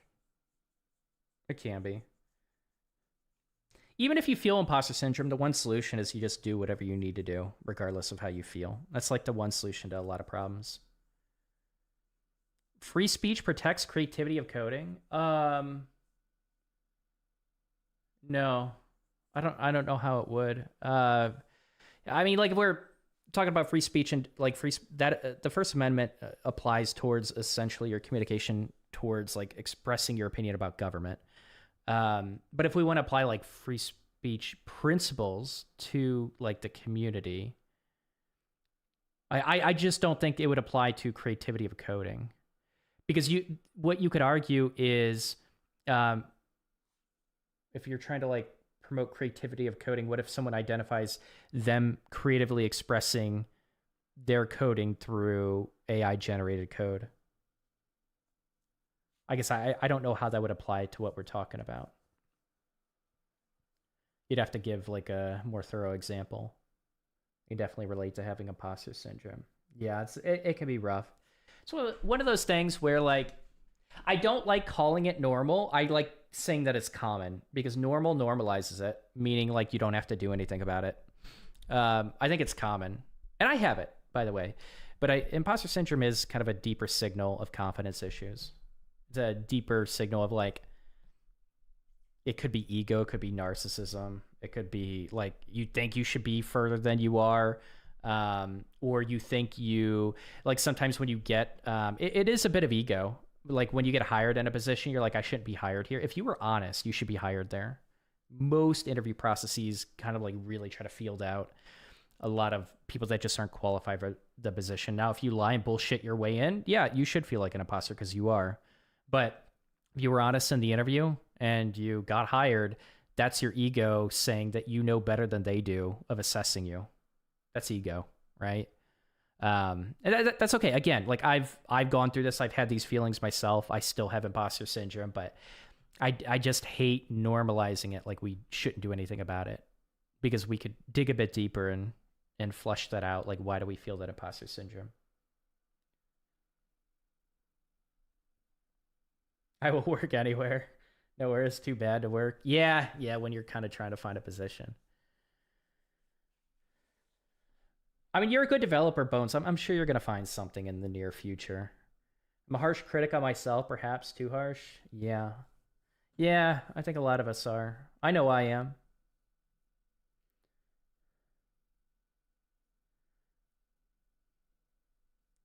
Try to just be better than I was yesterday. I have PhD level people on my team. It's a waste to try to compete with them. They hire me for my creativity, so I should focus on bettering my craft. Okay. Know your strengths. That's huge. For me, I feel like I should be further than I am, but I get what you're saying. I mean, yeah, if you went down the perfect route, but no one did. You know what I should be? I should be further as a content creator. When I was in college, I really thought about live streaming to Twitch a long time ago.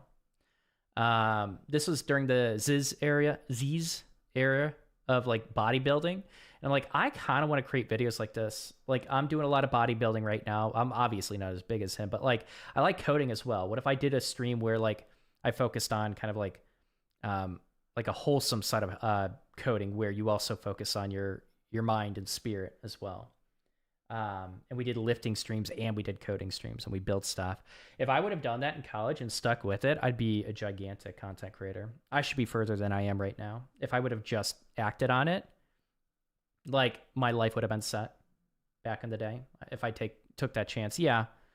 Right. Like the perfect path would be great. It would be great, but that's not life. Life isn't linear like that for most people.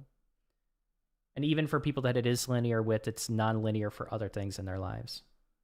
No one lives a perfect life, even if it seems like it from the outside.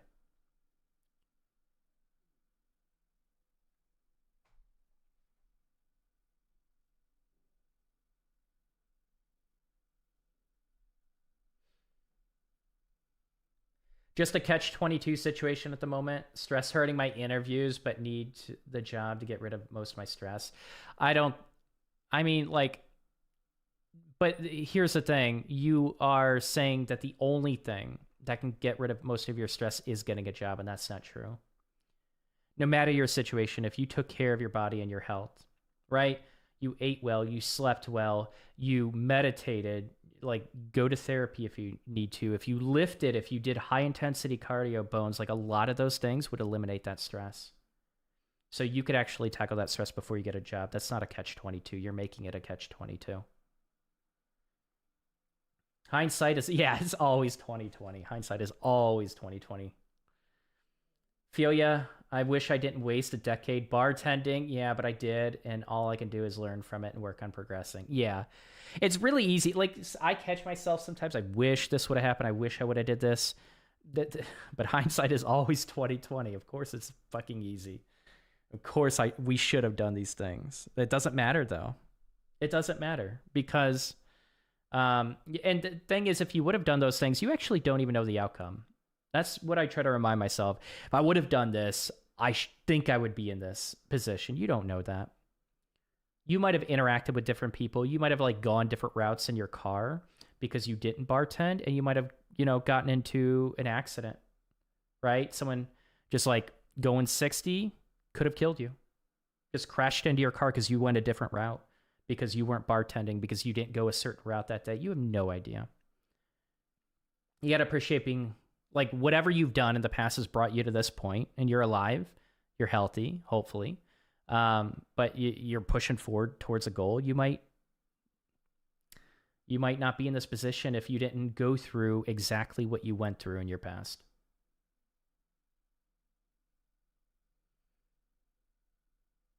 I do need to stay calm and not jump to it. This goes for speech, for interviews. Practicing can really help with that. This community is super motivating too. Yeah, this community is awesome. It is. You'll hear me, I say this every once in a while, but you'll hear people just talk shit about me in other people's coding streams. They don't like me because I ban them too quickly. I ban them too early. I do that because I know what it's taken to form this community. You guys are fucking awesome. And it takes pushing out a lot of people who kind of are just they don't really lift people up. They just tear them down, even if it's just jokes, even if it they're not really constructive. I usually just ban them instantly. And there are plenty of people that do not like me because of that. You'll hear them. If you go into other coding communities, I've seen it myself. I just don't care. The way we create an awesome community is it takes a certain kind of mindset here. But yeah, it's because of you guys that are in the community right now. Without saying too much, I would say that what I said is correct. Not saying doing what you said wouldn't help, but all the stress is what I said. Well, that's my point. It would help. I'm not saying you're going to completely eliminate the stress bones, but even if you eliminated some of it, no, it isn't correct. That actually, I'm just going to completely disagree with you, and you don't even have to go into detail for me to be right about this. Literally, stress, happiness, it's a state of mind that you can control without external factors. The fact that you're laying out any external factors whatsoever is, again, you're putting too much on external factors. And I'm not saying it's easy to achieve this. Even if you were to, I'm just going to make a random assumption. I think the only thing that would affect it is if you had a miswire in your brain and you were heavily, heavily dependent on, you created a dependency on antidepressant or anti-anxiety medication, and now you can't afford that. That's rough. But that's a dependence that unfortunately too many doctors create for patients. But again, you could say you're not going to eliminate 100% of your stress bones, but take what I'm saying and kind of understand the concept, the general concept of what I'm saying. You could eliminate a lot of your stress, which would help with the interviews right now, and you don't need a job to do it. Because right now you're kind of just giving me some bullshit. I bet you no matter what you said, I could argue a way out of it. It's just the truth. And I think it's just we have to stop identifying with outcomes we're trying to achieve. It's all internal. And this is where, again, even if you don't believe in God, even if you don't believe, you don't have a religion, exploring your spiritual side will help you realize this. A lot of your reality that's created, a lot of how you feel, a lot of your internal dialogue, all of it's created through you. You are responsible for all of it. and you have control over all of it. So to say like the job is like a major thing for it's not. It's just not. You're identifying with it, and so it is, but it's not. You motivated me for sure to kick people. Before I was like, everyone is welcome, but that's not a good idea. Oh, really? Have you started kicking people once in a while? That's good. I think like overall, it just helps with your, I think a lot. So I go to a lot of streams. I know, you know, you could see when they're getting irritated. Hell, I've irritated streamers before because I'll go hard on a topic or something, but I can see when they're getting irritated. And I think as a streamer, I think a lot of streamers tolerate a lot of like, they're just kind of agitated, irritated with viewers like, oh, this viewer. If you're saying, oh, this viewer again, you should just ban them, right? Like the second you think, oh, great, it's this person again, I just ban them. I know that's really hard to do sometimes, but like if they are sucking your enjoyment out of streaming, just ban them. Like streaming is a really, really, really tough thing to do. It's emotionally draining. And it can like suck the life out of you if you let it. And I think a lot of that has to do with you letting people in that you kind of don't want there. So that's what motivates me to ban them, because I've been doing this long enough where I know what can suck my energy out and destroy my motivation to stream. And a lot of time it's certain types of viewers. The confidence comes in repetition. Repetition really helps, but it's like repetition of what, you know, and confidence in what. But yeah, a lot of times it's just, regardless of how, I guess it would depend.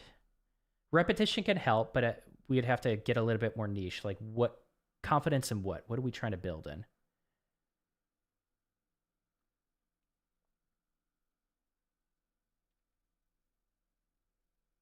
Set your boundaries straight. Everyone always has to establish their boundaries. And if a community breaks those boundaries, like if a streamer does not share your values, like if they have a value that's like maybe like, you know, gambling's a big one for people. Like if they're trying to sell you on stake and you're like, dude, like my uncle you know, ended certain things because of gambling. And like, that's just a major thing. You're like, why is a streamer like promoting something that is, has like a high end rate for people? And that's like against your values. Don't follow that streamer. If they're promoting cheating or a low integrity, don't follow that streamer. Even streamers that you follow, you need to like set boundaries for who you interact with, boundaries for the communities that you join. Set those boundaries and be strict with them. And I think you're going to find that you start gaining self-respect for yourself. When you start sacrificing your values to be around people that just obviously conflict with those values and that integrity of yours, it'll drain you. It like that self-confidence goes down, and it's subconscious. You have to like, just in general, surround yourself with people that you align with in values. You don't have to agree on everything. I'm not saying to create an echo chamber, but when it comes to values, and this is relationships in general, right? Like long-term relationships that last are ones where the values align. You don't agree on everything, but the values align. It's not extroverts and introverts that like, don't get along, or it's not like opposites attract. The one key thing is like the people that you're going to build the strongest relationships with and you want to be around, who are going to lift you up, make you a better person, are people that share your values. You want to hang out with people that share your values. When I streamed, I tolerated way more than I should have. And that's, you know, I did too in the beginning. For a while I did, for years I did. And I ended up having, like, the thing is, you don't realize it, but if you have people, so people follow you because of who you are, because they kind of they vibe with you. They align with your values. They might not agree on everything, but they vibe with you. And if you are allowing people that you don't vibe with in your community, you're chasing away the people that would vibe with you, because they don't vibe with those people. They don't want to stick around and deal with those people in chat. And that's, you're pushing away, when you do that, you're pushing away people who want to be there, but you're not giving them an awesome space to be there with you. Repetition or practice, decoding builds confidence to keep pressing on and meeting your goals. I think building things and seeing what you can create with what you're learning to code builds confidence, when you start creating things, when you build projects. And yes, you're going to need repetition with that. But I think goal setting is also tricky because sometimes people don't build good goals. And so when you don't meet those goals, you feel like you're failing. And sometimes people will build too easy of goals where when you meet those goals, it's kind of superficial. So, but I do think like building things and creating things and solving really complex problems can feel fulfilling, and that can build confidence with coding. Especially female streamers with cams. We get a lot of strange people in the chat. Yeah, you do. I blocked a lot of terms so I don't feel harassed anymore. That's good. Yeah, that's exactly what you do. Yeah, it can... And that, I mean, again, it's just Twitch is kind of a softcore porn website, right? And so there's like an expectation kind of as a female streamer to like do certain things. And that's because it's a softcore porn website. That's what it is. Like, we don't need to sugarcoat that. That's what it is. That's what Twitch has turned into. And so it's kind of like created this like really crappy expectation of female streamers. Important to know yourself and the values for sure. Yeah, quality over quantity. Yeah, absolutely. And maybe that's like some people like to have like 1,000 friends. But I don't think they're happy with it. Like the people that are just the life of the party and just get along with everyone. I've met some of those people. I've had some of those people were my friends, and I've also had them, I got to be careful about how I word it, but I've also like, I had a good friend that was like that. He was so likable and he tried to make friends with everyone. And he just seemed like the happiest person ever. And then he just ended it one day. And it's like, I don't think developing a bunch of superficial relationships helps you feel, it doesn't give you that satisfaction of building meaningful relationships. It really is quality over quantity with relationships. And as you get older, I think a lot of people realize that. What's up, Brenda Dan? How you doing? For real, it's why I get so mad. It's embarrassing to tell people I even stream here because I just assume, oh, I'm just a chatting girl. Yeah, I'm sure that could be frustrating. Yeah. Yeah, I wish Twitch would just clean up their act. Like, let Kick do that. I mean, Twitch used to be respectable. I mean, like, it's the biggest live streaming service. If you want to grow as a streamer, you should be on Twitch. But I don't know. Dan Clancy's a gooner. Like that's I think that's what it comes down to. He's just a gooner. We've seen the video of him scrolling through his mobile app and like all of the OnlyFans girls popping up on his feed. Like we've all seen that. I mean, if you're a streamer, maybe you've looked at that, but I used to think, I don't know, I had hope for Dan Clancy as a CEO of Twitch, but some of the stuff that he's allowing in this platform is just, I don't know. It's turning into a different platform. Right on, values need to be shared or the chemistry won't be true. Yeah, it's all about values. I think like when I was a research assistant in Purdue University, and the person I was a research assistant was like focused heavily on relationships. And I think like that's the first time I kind of discovered that like relationships work when values align. That was like what the research essentially alluded to, because we tested for a bunch of different variables of like trying to figure out like how we the long lasting relationships last and people are happy. It's not just that they last, but people are satisfied, fulfilled, and happy. And it all came down to values. And I think that's held true with a lot of research following that.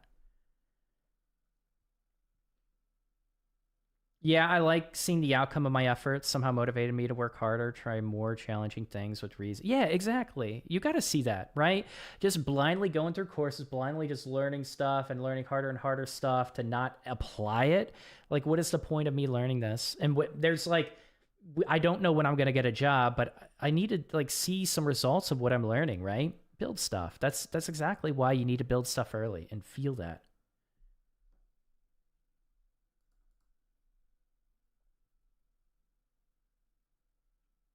My manager was super impressed with the feature I did because I basically took charge of the whole thing and had lots of insights. I built the same feature in a personal project. Yo, let's go. Yeah. Yeah, build something practical. Even if it's simple, it can align you like it can align with building something a little bit more professional as well. But yeah, when you can take that ownership, you're like, oh, I've done this. Hell yeah, this is my time to shine. That's a good feeling. At least make a Twitch X for all the trash and leave a regular Twitch for us. Yeah, exactly. Honestly, just you know what these girls are doing. You know they're just promoting their OnlyFans. Like that's the only reason they're on Twitch. That's how they grow their audience. It's like put them in their own. I don't know. This is probably a longer conversation.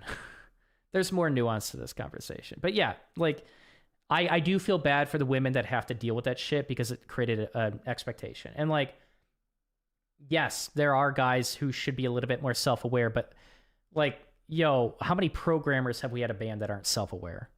You're just going to have a large audience who has no self-awareness, like no social awareness, probably doesn't spend a lot of time, in person building meaningful relationships, and they're on Twitch a lot. You're always going to have people like this. And what's going to happen when you create a Gooner environment with a platform where the primary audience is men? What's going to happen with that? Like, obviously, you're going to create an ecosystem and expectations for women that aren't just trying to sell their bodies online, who kind of just want to be treated as a human being and not objectified. You're creating that expectation, and you're putting a ton of pressure on women who kind of just want to game or code or build stuff and be treated like a human being. There's a ton of shameless stuff on Twitch. No way. Twitch would be bankrupt. Honestly, they're probably doing it for money. No, and because I think Dan Clancy's a bit of a gooner, but and that like I've seen this. I would like to know some of the stuff that like is kept on Twitch because of the money versus because of Dan Clancy. I kind of question his integrity a little bit, but it could be very much motivated by money. And that's, as much as we hate it, that's a good reason not to scrap that content, because Twitch could get resold and Twitch could go under. Like I do think there's nuance to this conversation, but I do think it does bring in a bunch of money. I think that is an argument against what I'm saying. And people don't like it, but it's like, it's a business. Twitch is a business. You want it to go under, take away its money.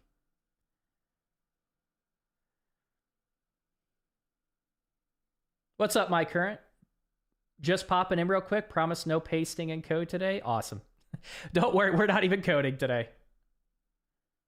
We're not even coding. Again, I kind of hop back and forth. I think I just hop back and forth between like I went back to coding, I don't. And I think I'll just do like a pinned comment when I don't. And that'll be clear. I'm still trying to figure out the perfect method for it, but I don't think I can get the perfect rule for backseat coding, because there are just some days that I don't want it, and there are some days that I do. There are some projects I don't want it with, and there are some projects I do. And I think I just got to leave a pinned comment. I think that's the solution. I mean, I had to blur. Did you really have people calling you mommy, Zinka? That's so cringe. Block the term mommy. You would laugh at the block list. I probably would. You should show your community the block list. I think that'd be funny. Why? Like, again. Oh, that's so cringe. I really can't even imagine trying to be a woman streamer on here. Yeah, I mean, like, again, it has its pros and cons. A bit of I don't know. I think you can, if you're decently attractive, you can have a bit of a growth spurt in the beginning. I think it's easier to start as a woman. You got to deal with more shit for it, though. It's all pros and cons. But you can grow as a streamer faster, 100%. And you're going to get a lot of men who are going to raid you. You're going to get a ton of like larger streamers that'll consider raiding you, where they don't really raid a lot of the smaller guy streamers, to be honest. For some reason, they want to raid a lot of the women streamers who are smaller, which I find kind of weird. I'd wonder the intention behind that. But again, advantages and disadvantages. Women have to worry about their safety a lot more, right? I should go through and create a video of like safety stuff, because like I remember you think your address is private and it's not. Like I've done a lot to anonymize my address through my business filings, and even in Indiana required like Indiana keeps pushing, like Illinois just wants you to publish your address, which is crazy for a business. But Indiana keeps pushing for like to expose a public address unless I have an office, and I don't have an office. So I had to get a virtual office. My virtual office is in Illinois, and I did my filings. But there are still ways that people can find my address, right? You got to get the I don't even know if I want to say it here, but like you have to take extra steps to protect your address. There's a bunch of radicalized pro-Hamas political streamers on the site, which in my opinion are only here because Twitch leadership are fans. Yeah, Twitch is very left-leaning. Yes. I don't like that. Like, if you are going to... I don't want to get into politics, but I'll just say this. Like, if you are going to not ban Hassan for certain things, there are certain streamers that you have banned that you shouldn't ban them for. I honestly, again, it's going to be a money thing. I say get rid of all the political content on Twitch. Like, just, can we go back to our gaming roots a bit? That's my opinion. But if you are going to keep certain radical people up and the radical things they say and the radical people they bring onto their streams, then, like, allow it on both sides. I don't like... This is just politics in general. I don't like eliminating just one side of things. If you're going to allow radical people on, fine. Like, own it and then allow both sides of it. Just like any customer-facing job. I got it worse in bartending. Yeah, I could see that. And they're drunk, too, which is even worse. I mean, some of your audience might be drunk when they're watching you, but you do it earlier, so maybe not. Yeah, there isn't really a consistency. There does seem to be a pretty big bias with bans. And the length of bans seems to be kind of questionable. Honey is hollering? Okay. I think a decentralized streaming network might be the only way to have a Gunnar-free platform, but that would put a lot of burden on streamers. It's never going to happen. Streamers aren't that tech savvy. It might, I think something like that has been created already. I'm forgetting the name of it, but it just didn't take off. A lot of decentralized stuff is just not going to take off because people like convenience. I always hear about stalker stories from Twitch streamers, and that scares me. Yeah, that's a thing. You know, and thankfully for most people, it happens at a larger audience. But yeah, that's a thing. And sometimes streamers let stuff go on for too long. You know, that's partly on streamers. So like, you got to crack down. When you let stuff, you just ignore comments, you are just enabling them for too long. Again, like, people can say victim blaming or some bullshit like that. I don't care. Like, as a streamer, as a woman streamer, especially, you have a responsibility for your own safety as well. And you need to take that seriously. You can call that victim blaming. I don't care. But like, it's kind of like, I don't know. Again, I'm the type of person where like women should get gun training and have a handgun. If you're not in America, you might not like, you might not like culturally understand this. But like, I think women should be able to protect themselves. But like, women streamers should make smart decisions and ban people who kind of give like red flags and stuff like that. And sometimes women let that go on too long.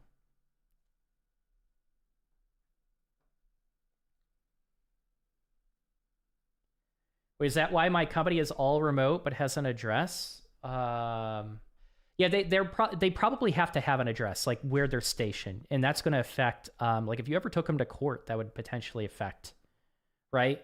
That would potentially affect like your lawsuit and what protections they have or protections you have. The radical stuff. Well, protections. Well, I'm not an attorney. I'm not gonna go into that. The radical stuff in Twitch is my biggest concern about this website. I feel like at some point major things will happen to Twitch because of that.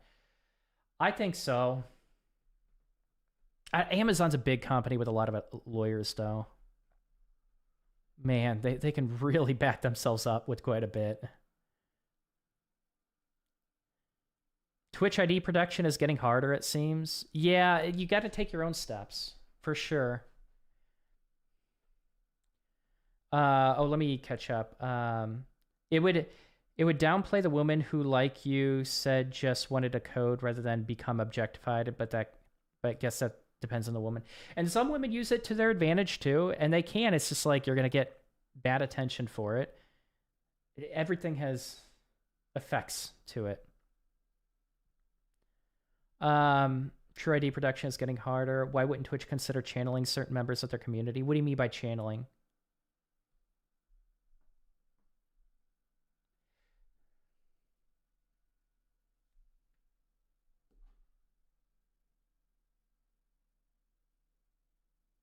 Oh, okay.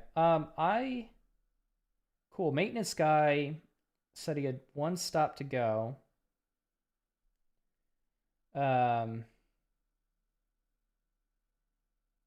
At 11:18. Okay, so he's probably gonna arrive soon, which is kind of cool.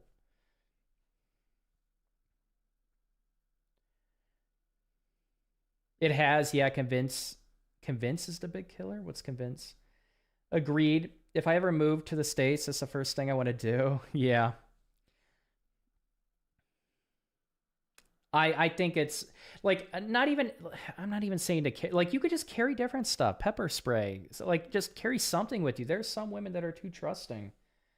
Men are stronger. Can we just like admit that men are stronger? Men like and women need to worry about men more than men need to worry about women. It's just a thing. Like just stay protected, and that just comes from also self-awareness. Like be aware of your surroundings. That's like the number one. It's not even like when you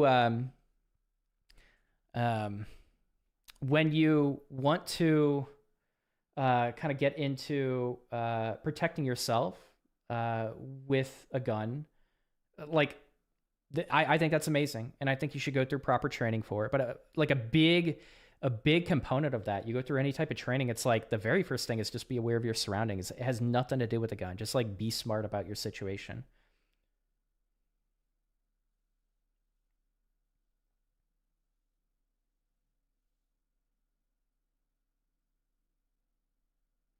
Personally, as a libtard, I think everyone should get a firearm training. I don't know. I don't know. I feel bad. I don't like calling people libtards or anything like that. I hate that word.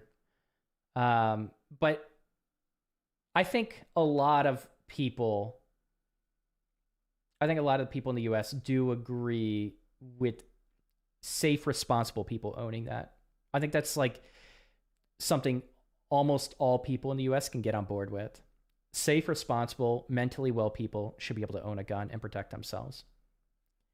Canada is so cooked when it comes to defending yourself. Yep. I think even California has less strict rules than Canada. I might be off with that.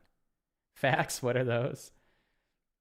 Civilians being allowed to carry guns is wild to me, but I'm from a different culture from the US. Okay, I'm sure I think differently of it if I was born in there. Yeah, I mean, it goes back to like having a distrust for your government, a healthy distrust for your government and being critical of it, right? It's not even like defending yourselves, more so of like defending a tyrant government. My history might be off. It's both, but I think it's just like how we decided to found our country and with what values we decided to found it with. And it really is trying to give independence and power to the citizens. Yeah, I'm friends with people on all ends. People are more nuanced than yeah, exactly. That's why I hate titles like that. It's like I have a lot of liberal values myself. I have conservative and more liberal values.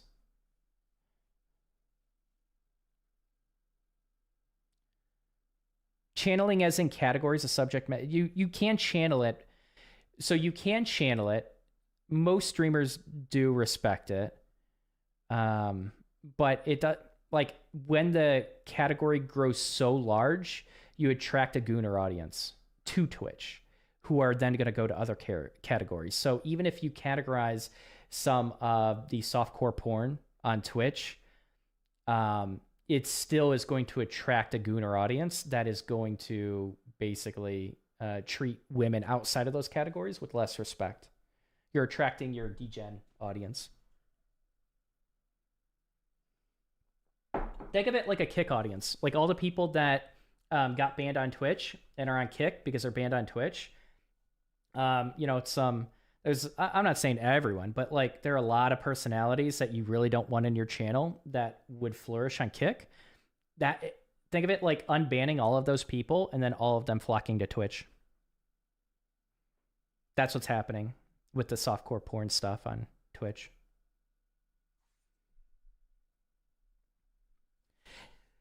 Honestly, if they just nuked just chatting of VTubers, 90% of the gooners would leave. Yeah.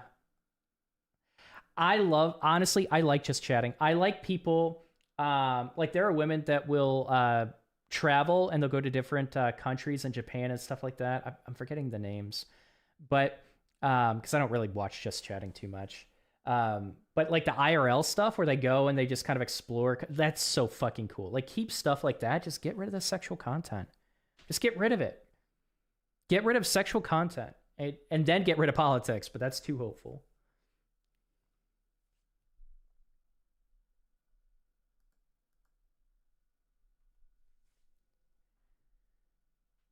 Yeah, from what I've seen, most people are not just left or right. They are mostly somewhere in the middle. Yeah, exactly. Most people are kind of just in the middle. You are 100% right about that. And they'll be conservative on certain things and progressive on other things, and that's okay.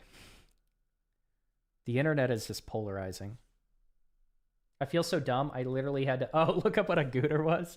Yeah, for those that don't know what a gooner, you could just look it up what a gooner is. It just means you're still wholesome, Kelsey. That's all. That's a good thing. They're great just chatting people, but they are far and few. Yeah, I'd hate to just ban the category because of just ban sexual content. I'd hate to ban the category as a whole because those are awesome streamers. Personally, I think we should more restrictions on gun, but I accept the reality that most people don't feel the same way. So that's why I think every reasonable person should know how to handle them. Honestly, that's probably the most reasonable California take. I know you said you were from California. I think that's the most reasonable take. That's like as much as I can expect. I agree. So here's the thing. It's like, I agree with equalizers. I think I think you have to have a way for women to feel safe in a society. And I think being able to give women a little bit of an advantage to protect themselves over the strength that they don't have over men is a great, like, I like creating equalizers so everyone feels safe in a situation. We even just do this with weaker people in general, or people that haven't like taken any boxing lessons or anything like that.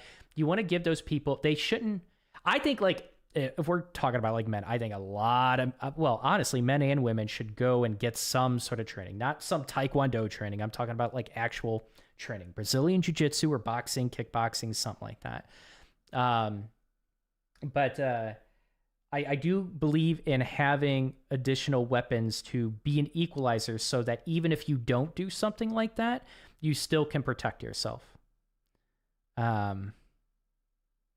But I also just really love guns too. There is something so cathartic about shooting. It's something so powerful. It feels great. And it actually can become a craft. I'm not that great with my aim, but I do like going to the gun range and improving it. It's just like another skill. I just like building up skills. I have not gone hunting since I was a child. And I want to go hunting again. I think I'm going to go with my buddy maybe this fall and go deer hunting or something like that. I would love to just kill an animal and eat it. I like fishing. And then you could just cook you just skin the fish and cook it and eat it. I love the idea of like going out in nature, killing something and using it, eating it. I think that's awesome. I don't want to shoot it with an arrow. I think that's cruel. right? I don't want to kill a deer with an arrow. That seems really cruel. I want to end it right away. So I don't know. I do like guns for a lot of different activities, but I do think we have a gun violence problem in the US, but it's from bad actors. You don't get responsible people that are going around murdering people. It's not the responsible gun owners. And I think those responsible gun owners' rights should be protected.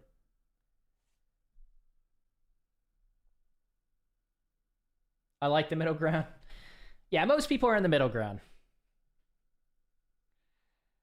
I weigh 120 pounds. I stand no chance against 80% of it. Right. And you kind of like deserve to have a leverage. That's the word I was kind of thinking of. Like, you deserve to have leverage to be able to protect yourself. How do you do that? It's not going to be with bare hands, probably.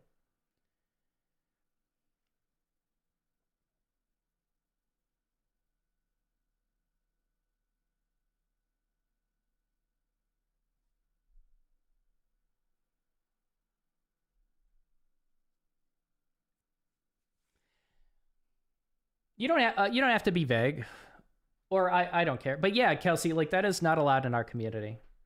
Like, shitting on people because they voted for Trump or shitting on people because they voted for Kamala is not something we do here. I'll usually, like, I don't mind giving people a warning, but that'll be shut down.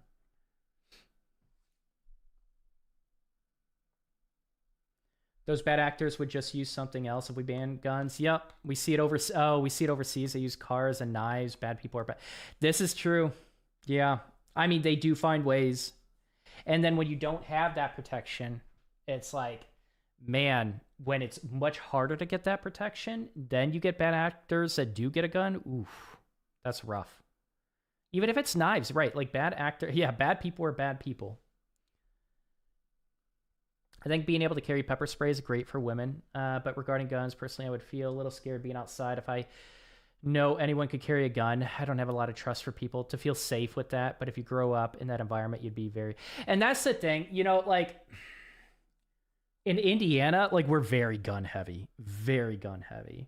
And when you have a gun owner in Indiana, generally, and they're not in jail yet, generally, like... So Indiana is very, like, it's very traditional in the sense that, like, men are kind of protectors in the society.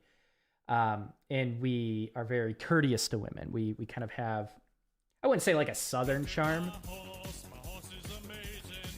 JC Spark, thanks for the follow. Welcome.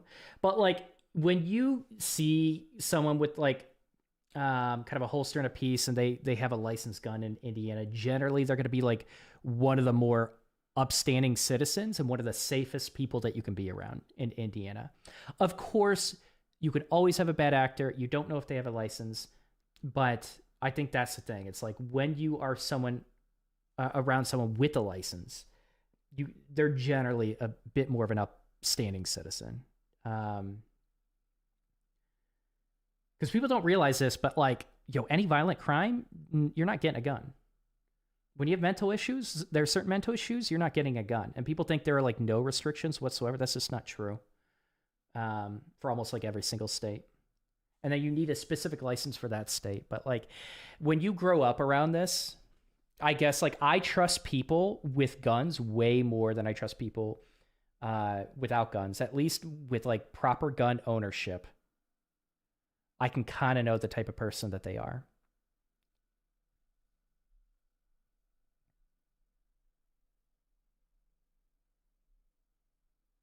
Same here in Texas. The Cowboys with open carry are usually total. Yup, gentlemen. Yup. As a woman, you're probably going to feel a lot more safe around people. You should feel more safe around people like that. Now, I'm not saying, like, there could be that one bad actor, so don't trust everyone. But yeah, I think growing up around it does help. In 10 minutes, if they had... Yep. I mean, I appreciate you trying to play devil's advocate, VTS. I think we could overall do a better job at assessing mentally ill people before we hand them a license. I think that is completely fair. And I think there are gun laws that are a little bit too loose in some states. I think that's completely fair. But But when you get anyone that could kind of like protect, like stop a situation like that, yeah. But I appreciate you trying to play devil's advocate, given your position with guns. When I went to visit Utah, there were a ton of gun owners walking around with them, and I've never had any issues. Yeah. Again, it's a certain type of personality that usually becomes a gun owner.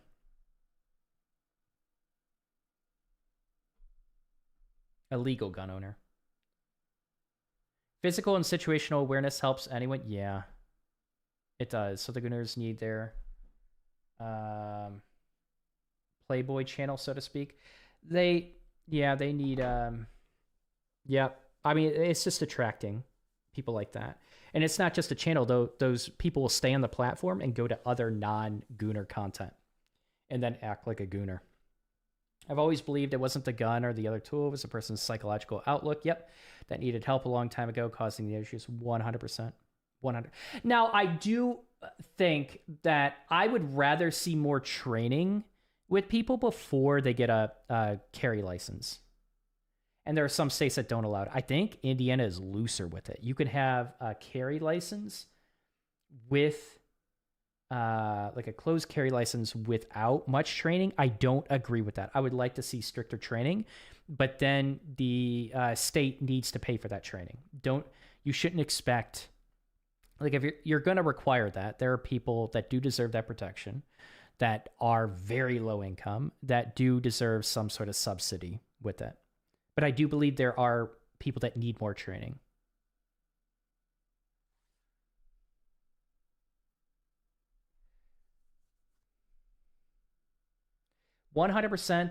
Society is only as strong as its weakest link.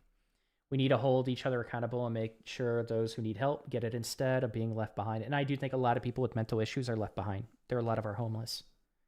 I think that is a problem in many areas in the US. In UK, if you harm a home robber, you can be jailed. That's crazy. There are some states where you have to run. I'm surprised. I think California, don't quote me on this, look it up, but I think California has a castle doctrine, which means you can protect your home. You don't have to run. Again, I need to double check that, so don't take that seriously. But I was surprised to see California have some of the self-defense laws that it has. There are some states that do not. You are supposed to run. You are supposed to run. There's stand your ground, like Indiana has stand your ground laws. You do not have to run, even if you're not on your own property. You can defend your own home. You do not have to run from your property. I probably will never live in a state that doesn't have both of those. Texas still has this weird law in effect, doesn't it?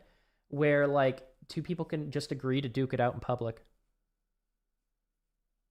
Isn't that a thing in Texas? And neither of them are going to be taken to jail if they agree. I could be totally wrong about that, though. The California does. Yeah, with the castle doctrine. That's crazy to me to have to flee from your own home. Like, I understand using rounds that are going to... Like, you want to use rounds, like, for your home defense. I think hollow point. I want to make sure I'm not butchering this. Always look stuff up when it comes to safety that I say. But hollow point rounds are typically going to be used to kind of break out. Like, if you have to fire, you don't want it to go through the wall of your own home and hit someone on the outside. You don't want that to happen. You want it to shatter right away. You want it to expand. Hollow point rounds are pretty good for that, for home defense. And then you can use different rounds outside of your home defense, like for your carry, that don't...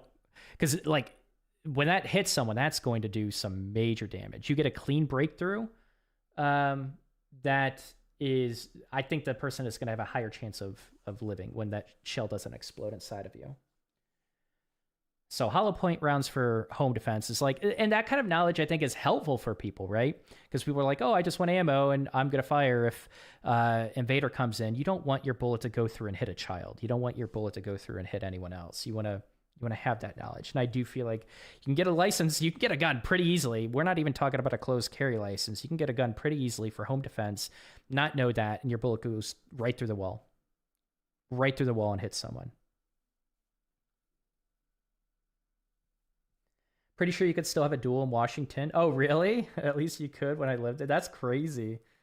A lot of states have it. I don't know about Texas, though. I thought Texas was one of the few states that had it. I know there's no way you could do that in India. I'd be really surprised. Minnesota, I think, recently passed a mandatory retreat law. Oh, really? Unless you absolutely can't, but I haven't. Yeah, unless you absolutely can't. I haven't looked into it. Fuck that. I would never live in a state like that. In fact, I don't even think I'd want to travel in a state like that if I could avoid it. Unless you are in your own home. Okay, so they have a castle doctrine. Oh, so they don't have a stand your ground law. Oh, I see what you're saying. I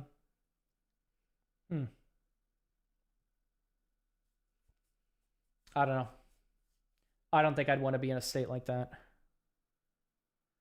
I'm all for stand your ground laws and protecting your home. Yeah. I think you should be able to.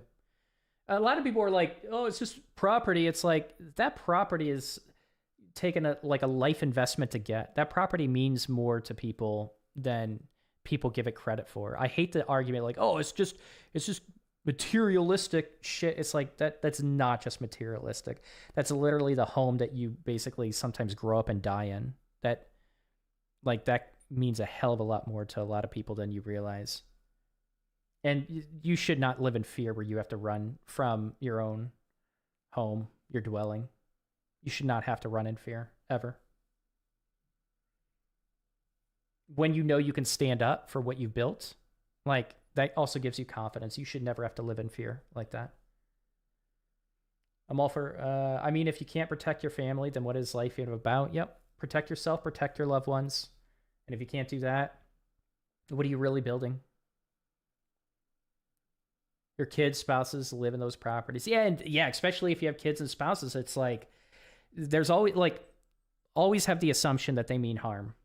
When an intruder comes in, always have the assumption they mean harm. Again, some states don't allow you to have that assumption, but live in a state where you can't have that assumption, where like if they break in, like I'm expecting I'm going to die. That's exactly what I'm assuming.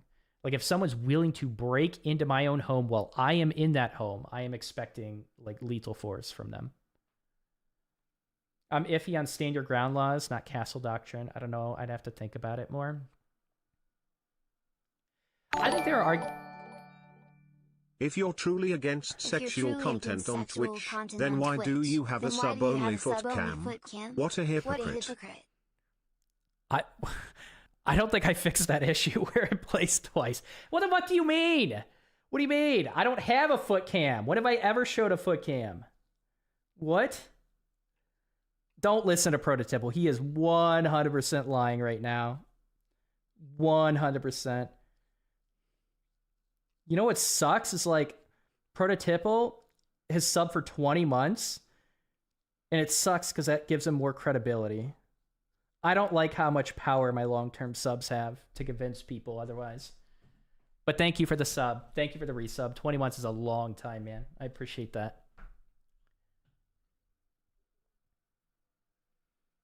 No one with good intentions breaks into your home. Not at all.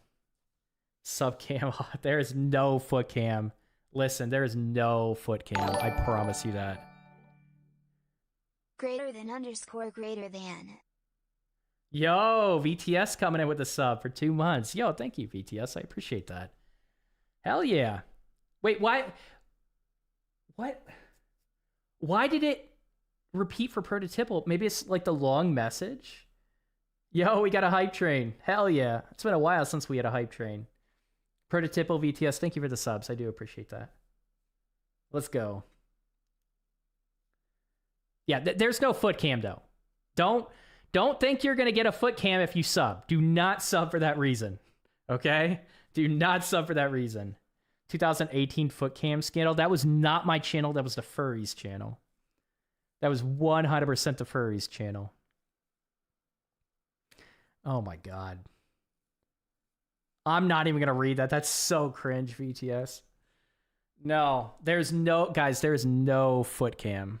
There's no foot cam. Okay? Stop it.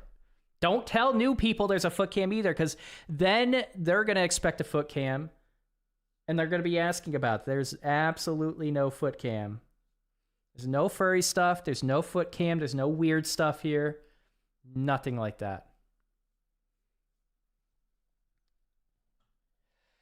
There are not people confirming it, Zinka. There are not people confirming it. VTS even said he likes to troll. So we got to troll. We got to scrap out VTS. Prototypal is just drunk. Probably. Why is there a bottle of mayo next to you? There's no bottle. What the? Oh, that's so nasty. What the fuck? That's so nasty. Oh, just what image pops into your head when VTS says that? Huh? These are the people that you're supporting, by the way, that created that image in your mind. And that image is not going to leave you for the rest of the day. I want you to close your eyes and visualize it. What that mayo is going to be used for. Go ahead, visualize it. Yeah. Now let's see if people trust you again, BTS. Is it because you are wearing your furry costume that your camera's off? No. No, I'm not wearing a furry costume. Oh my God.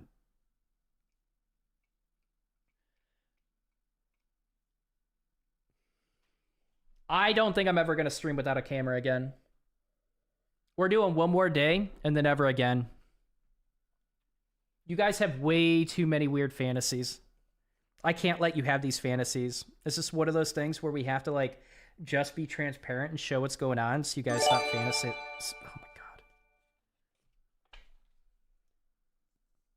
Oh shit. Wait. I never have someone gifting 5 subs. We got to come up with a different alert. Yo, VTS coming in with the gifted subs to 5 gift. That's crazy. Holy shit.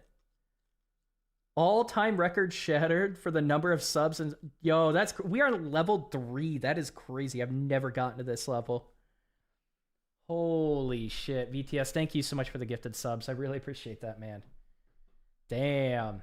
That is nice. Hell yeah, that is convenient. Yo, thank you. I appreciate that. That's very, very generous of you. VDS leads help getting their mind out of the gutter. I agree. See, YouTube is kind of stable. They're a bit normal.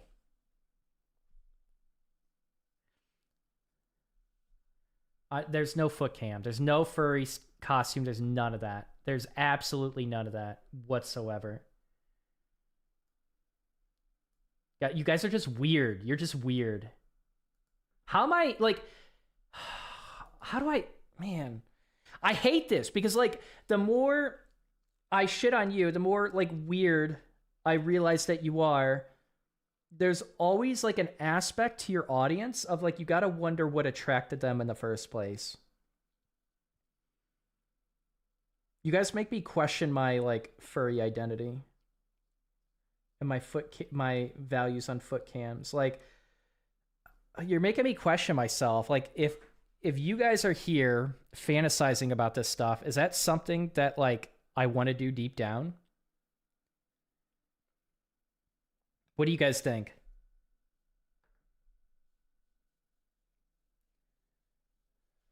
Yeah, WVTS for sure. King for real, and also now everything he says is a fact. It's not a fact. That's not a fact. That's not how it goes. Just because you give subs does not make you... It doesn't make you a truth sayer. It just doesn't. We are not weird. We just ask the right questions. The fact that you're even calling those the right questions means you're weird. Persona. See, I didn't even know that. VTS, you knew that. This is what I mean about, like, projection. It's like pure projection at this point. They're trolls. What else could it be? Thank you. See, again, Damien is normal. See, why is YouTube the normal chat nowadays? Today, at least. You've been talking about furries for years because you keep bringing it up. I did not. You bring it up. Zinka, you're the one that brings it up the most. You literally bring it up like every other stream. And then I saw the thing with Bones. I guess Bones is becoming a furry, so I screenshotted that, but it's like...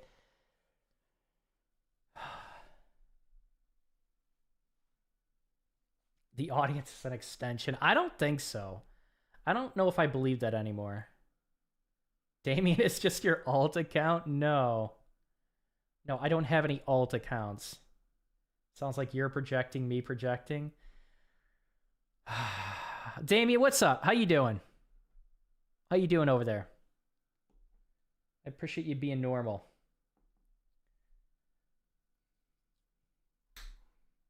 You guys are weird. I don't know. I don't even know what to say to you guys anymore. Like, how do I prove I'm not a furry? How do I do that? Tell me right now. How do I prove I'm not a furry?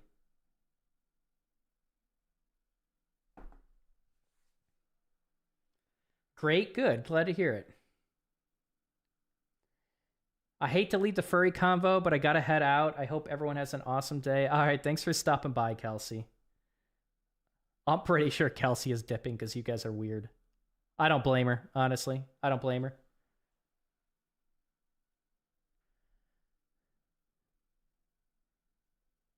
Become a furry and tell us you hate it? That's the only way?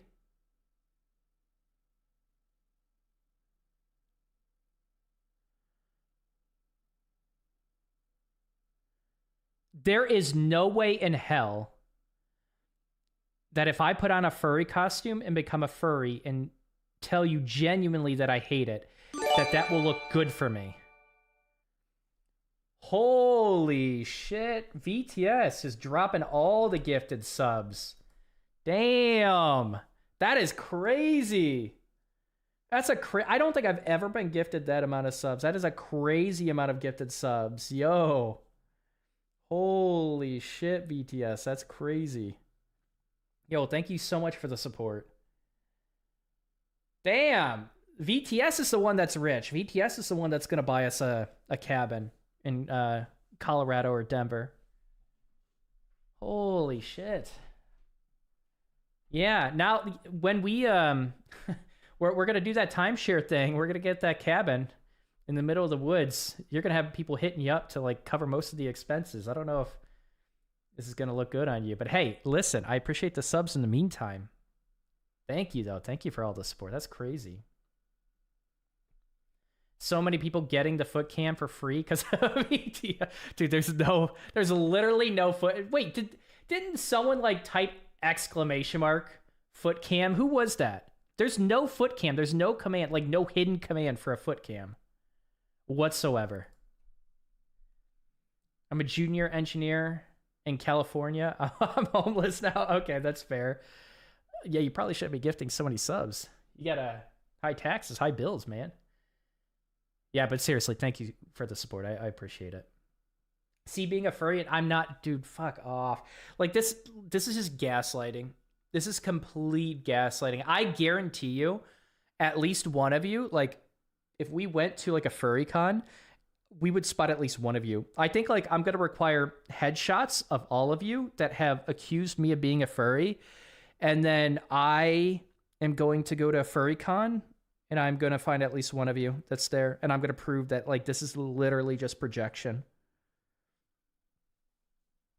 Worth it for there's literally no foot cam. There's no foot cam.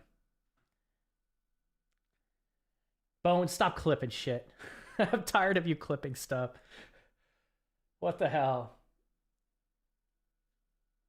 Dude, there's no mirror, there's no foot cam, there's no command like that. Do not sub for a foot cam. You are not going to get anything. You are wasting your money. Do not sub for a foot cam. See, Damien knows.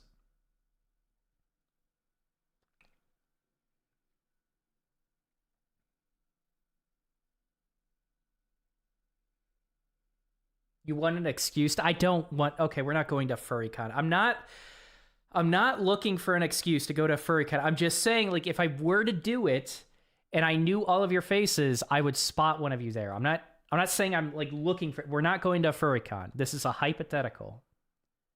Got like 5 lined up. I'm going to edit later. Fuck off. Damn it. There's no mayo because there's no foot cam.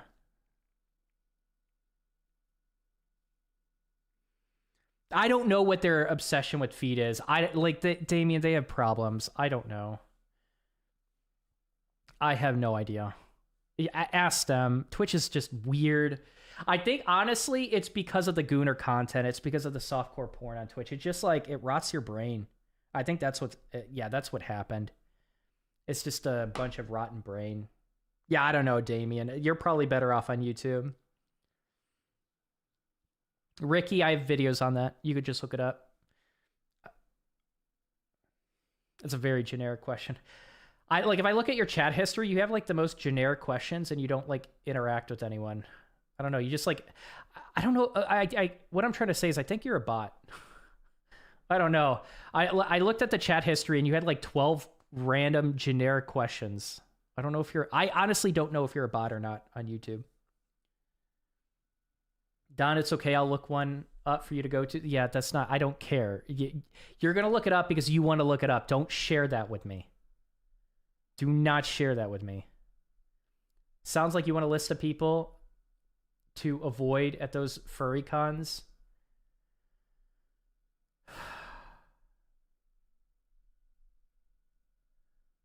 Dude, when's my maintenance guy coming?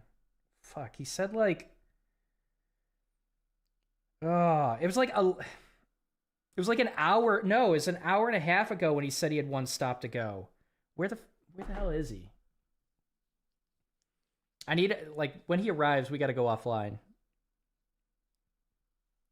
We have to go offline.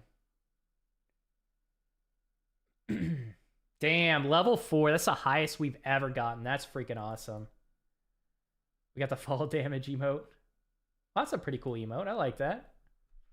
Hell yeah. It's like the biggest hype train we've gotten here. That's freaking awesome. They need to go hunting for something furry, maybe a bear. I agree. 100% agree. I think we need to do a hunting stream just to prove I'm not a furry. That's how I do it. That's 100% how I do it. We do a hunting stream.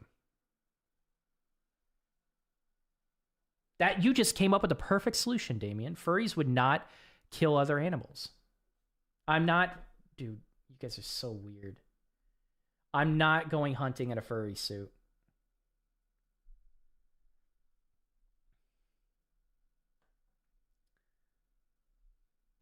Okay, so I'll have a list of cons in your DMs by the end of the day. Zinka, I will block you.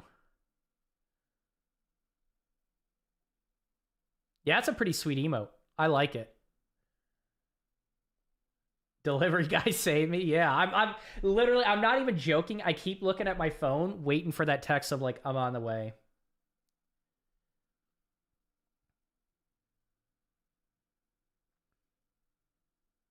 Wouldn't that just make you a furry murderer? Yes. 100%. I'm completely fine with that label. What do you mean? You just want to hunt to make a new furry suit to scale? Oh my God. You guys, like, I would never come up with any of this. It is incredibly sus that you guys are so creative with this.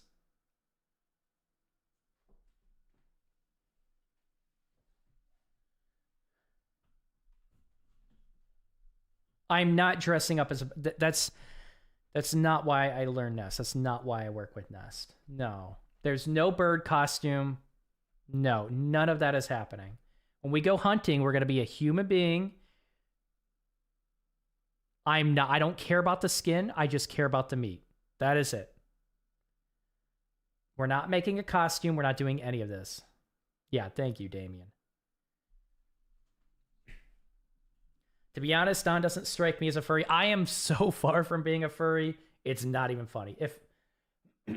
There's no way a furry is a gun owner. There's no way furries are gun owners. There's no way furries go hunting. Not a chance. I want you to find me a furry that does all that. No, don't don't find me. Don't send me anything. Just find it for yourself, and you're gonna see that it. That's not a thing. No. More of a scaly. What's that? A human is a costume? Okay, well, then I'm a human. You're right. One Bones just said it right there. I'm a human. Would be a turtle? It's not... Why? Why would it be a turtle? Just because I like water does not mean I'm going to be a turtle.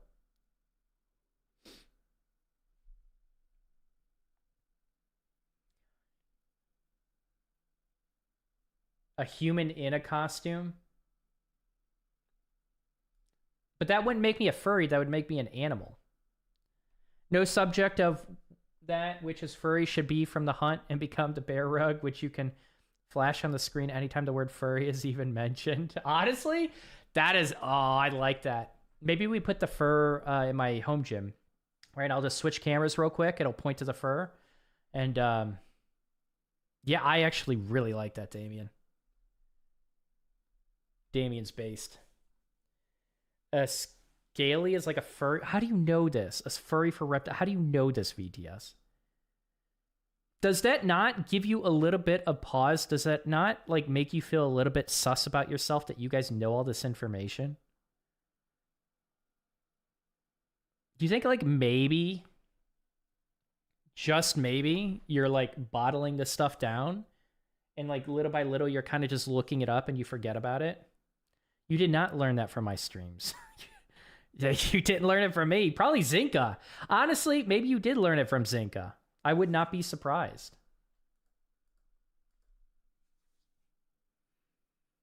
I swear, like Bones and I just talked about it. Zinka is like the common denominator for the furry stuff. Like it all started coming back when she got into our community. English only. Like, I'm 99% sure, like, no, you brought the furries in. Zinka, do you ever talk about furry stuff on your stream? Like, do they know about this side of you? The foot camera will be used to satisfy those who crave those foot cameras. Weird. Yeah, the foot cam, we'll do a foot cam and a furry cam, and it's both of it, of those cams are going to point right towards the fur rug. I like it. No? Well, maybe your community should know about it.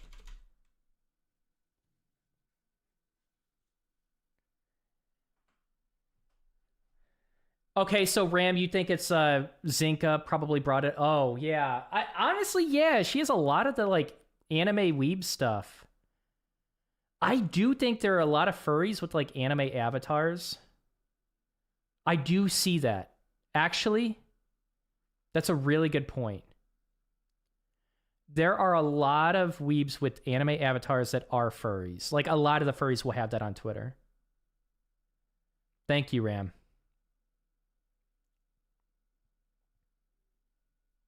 Yeah, point them towards the rug. All of them.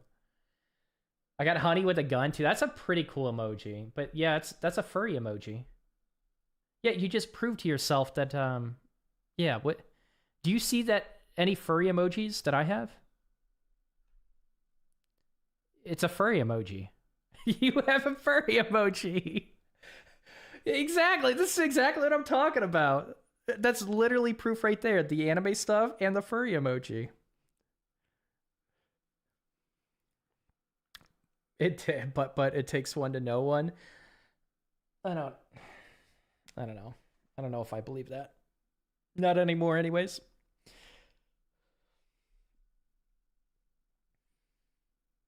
Why do you know that weebs are furries on Twitter though? Because they're the cybersecurity people. It's tech. A lot of the cybersecurity people have furry stuff. A lot of cybersecurity people are furries. And they post on Twitter. They post really dumb stuff on Twitter.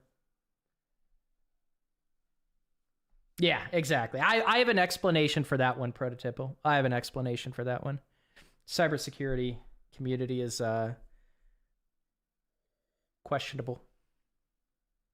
And buy the hanging fur dice from the cats we see around the neck of the bear rug. Damn. We got to go all out. I don't code. I don't know a thing of Rust. That's a Prime thing. Prime's a furry with Rust. I don't know a single line of Rust. And in fact, I don't think I'll ever learn it.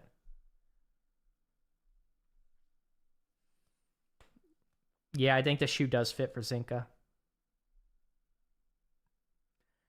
What's a Neko-chan? I don't know what that is. My brother is cybersecurity. This checks out. He codes in Rust too. Aren't you on Twitter and in tech? Confirmed. I don't think that makes you a furry. I can barely code in JS. Rust like please. That's probably why Zinka struggles with JS so much, is because she's used to Rust. Zinka, have you ever thought about like just coding in your native language? Oh, anime cat girls? Oh my god. Oh, I can't with people like that. The anime cat girl, like especially the guys with those avatars. I can't talk to people like that. It literally makes me cringe so hard. I cannot talk to people like that. I don't know. There's just something about people, like guys with those avatars, that makes me cringe so much. I can't do it. They're the kind of people that will like say uwu in chat. Like if you say uwu as a I've literally banned people with this. If you say uwu as like a non-joke in chat, like, you know, if you're memeing, that's one thing. But if you actually are someone that like adds uwu to your sentences, you will be banned in chat. I hate that term so much. It's so cringe. Oh man, there's a streamer. I just visited his channel, but he literally has like, when you sub to his channel, he says uwu in this like really cringe voice. And he looks at the camera when he does it. I just can't with people like that. The same type to call women mommy online. Oh, is it? Really? Yeah. Yeah. They want the streamer to be their mommy. Yeah, I can see that. And you attract a lot of those people probably, Zinka, because of your anime obsession. So the people that are calling you mommy, that's so funny. So if you were to like make the argument that like the streamer attracts the audience, you are literally attracting people that call you mommy. You're attracting the uwu people. The what is it called? The Neko cats. That's literally because of your personality. Yeah. Why so mad, senpai? I don't know what it is about that. It's just so cringe for a grown man to say that. It's so cringe. Like, I don't think you have to be this hyper masculine man. But if you are going around in your normal everyday conversation saying uwu, like you just never grew up. Like there are 30, 40-year-old men saying this, not 40-year-old, like 30-year-old men, even in their 20s saying this crap. I just can't. I can't.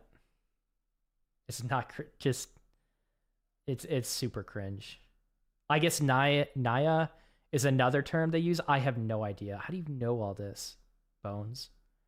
I mean, I'm a girl who codes and plays JRPGs and watches anime. I have a cat in my lap at all times. I can't avoid these types of people. Yeah, but I think it goes deeper than that. Again, it's just like stuff that people pick up that you might not pick up, right? Like you kind of have furry traits. And you probably don't even realize it. Maybe it's kind of subconscious, but you just kind of have these like furry traits that people just like subconsciously pick up on, you know? I know exactly how to talk around you if I ever bump into you. Yeah, no. Again, I need face shots so I can avoid all of you now. Like every single one of you. I'm going to be one of those streamers that like does not ever want to meet their audience in person. Because you know what's going to happen? Like, we're going to have like 5 people in furry costumes come up and like I'm just going to quit streaming.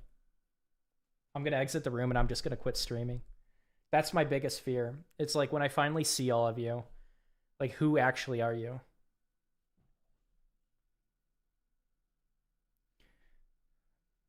You guys are projecting.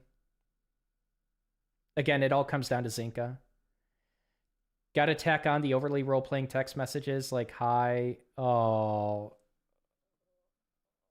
I couldn't even read that out loud. I literally tried to read that out loud and I just stopped. I'm not even joking. I just, like, the cringe just kicked in. It was so heavy and I just stopped. Oh.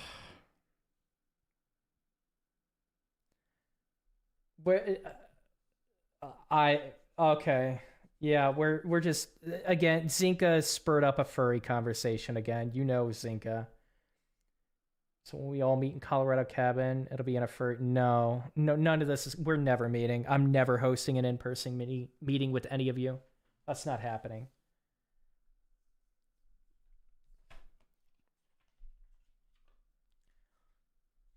No, I am not going to review anything.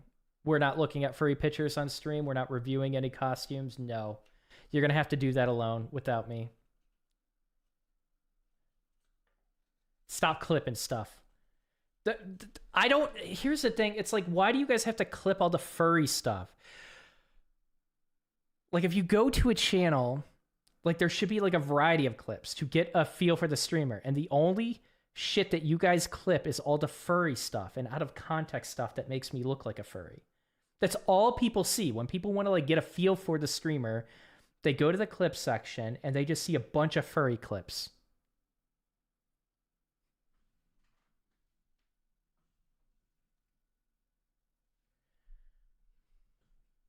You guys are that bad. You guys really are that bad.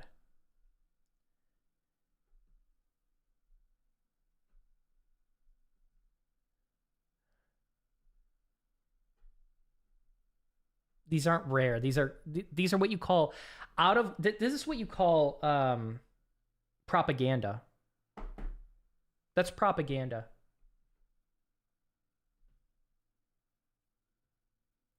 Can you clearly articulate what they think of you when they see those clips? Speak directly. Yeah, I think sometimes, man, how do I get baited into this conversation all the time? You know what? I don't care that the maintenance worker isn't gonna. You have 2 minutes. You have 2 minutes. I am signing off at 1 p.m. and we're gonna raid someone. You got 2 minutes. Say whatever furry cringe shit, your neon cat, anime weeb, like, manlet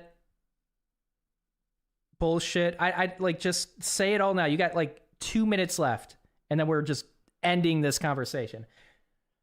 You're not going to be clipping anything else. We're just ending it. Get it all out there. Primogen podcast is inspiring. Yeah, I've seen pieces of it. It's pretty good.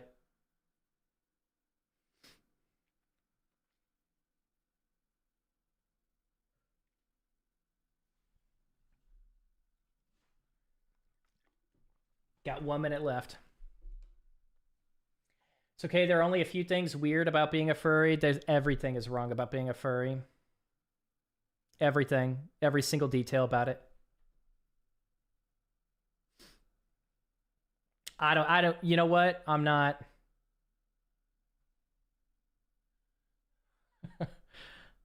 I don't care. I don't care where you share this propaganda. It's not true. When people actually enter the chat, they will see that it's not true. Oh, the picture is so cringe. It's so cringe. Come on. We got 1 minute left. 1 minute left, then we get to raid. I don't think you're a furry, Anonymous, and I think us non-furries need to stick together. Dude, I'm going to work out. Like, I'm just going to lift heavy. I got to de-stress. All right. No, don't do a furry raid. No, don't do that. Please don't do that. We got to get you guys out of my channel, though. Who we going to raid? Hold on. Oh, please tell me Non-Codes is streaming. I'm going to raid her once. And I hope her audience completely shits on you guys. Hold on. Is she streaming? Fuck, why isn't she streaming? All right. That sucks.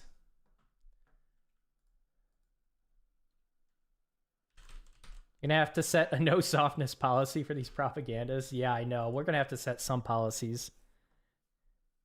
Maybe these folks are in desperate need of stuffed animals. Honestly, probably. They're probably the same people that have a bunch of stuffed animals on their bed. I would not be surprised. That's actually a really good take. Damien's pretty wise.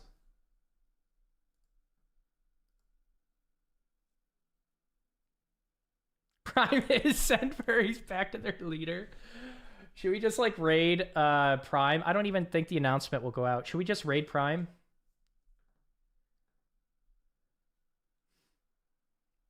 I don't know. I kind of want to raid a smaller streamer. Do we just raid? Does the alert even pop out? All right, let's go ahead and raid Prime. Fuck it. Let him know. No, don't. I don't actually know. Actually, no. I don't want you to let him know.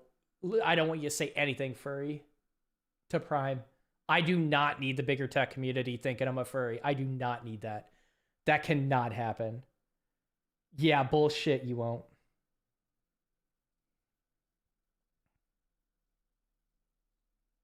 They won't notice? Okay. We're rating someone else. Yeah, we're not doing it. No, you won't play it cool. You guys are so full of shit. All right, raid. We're going to do like search and filter, software, game development. All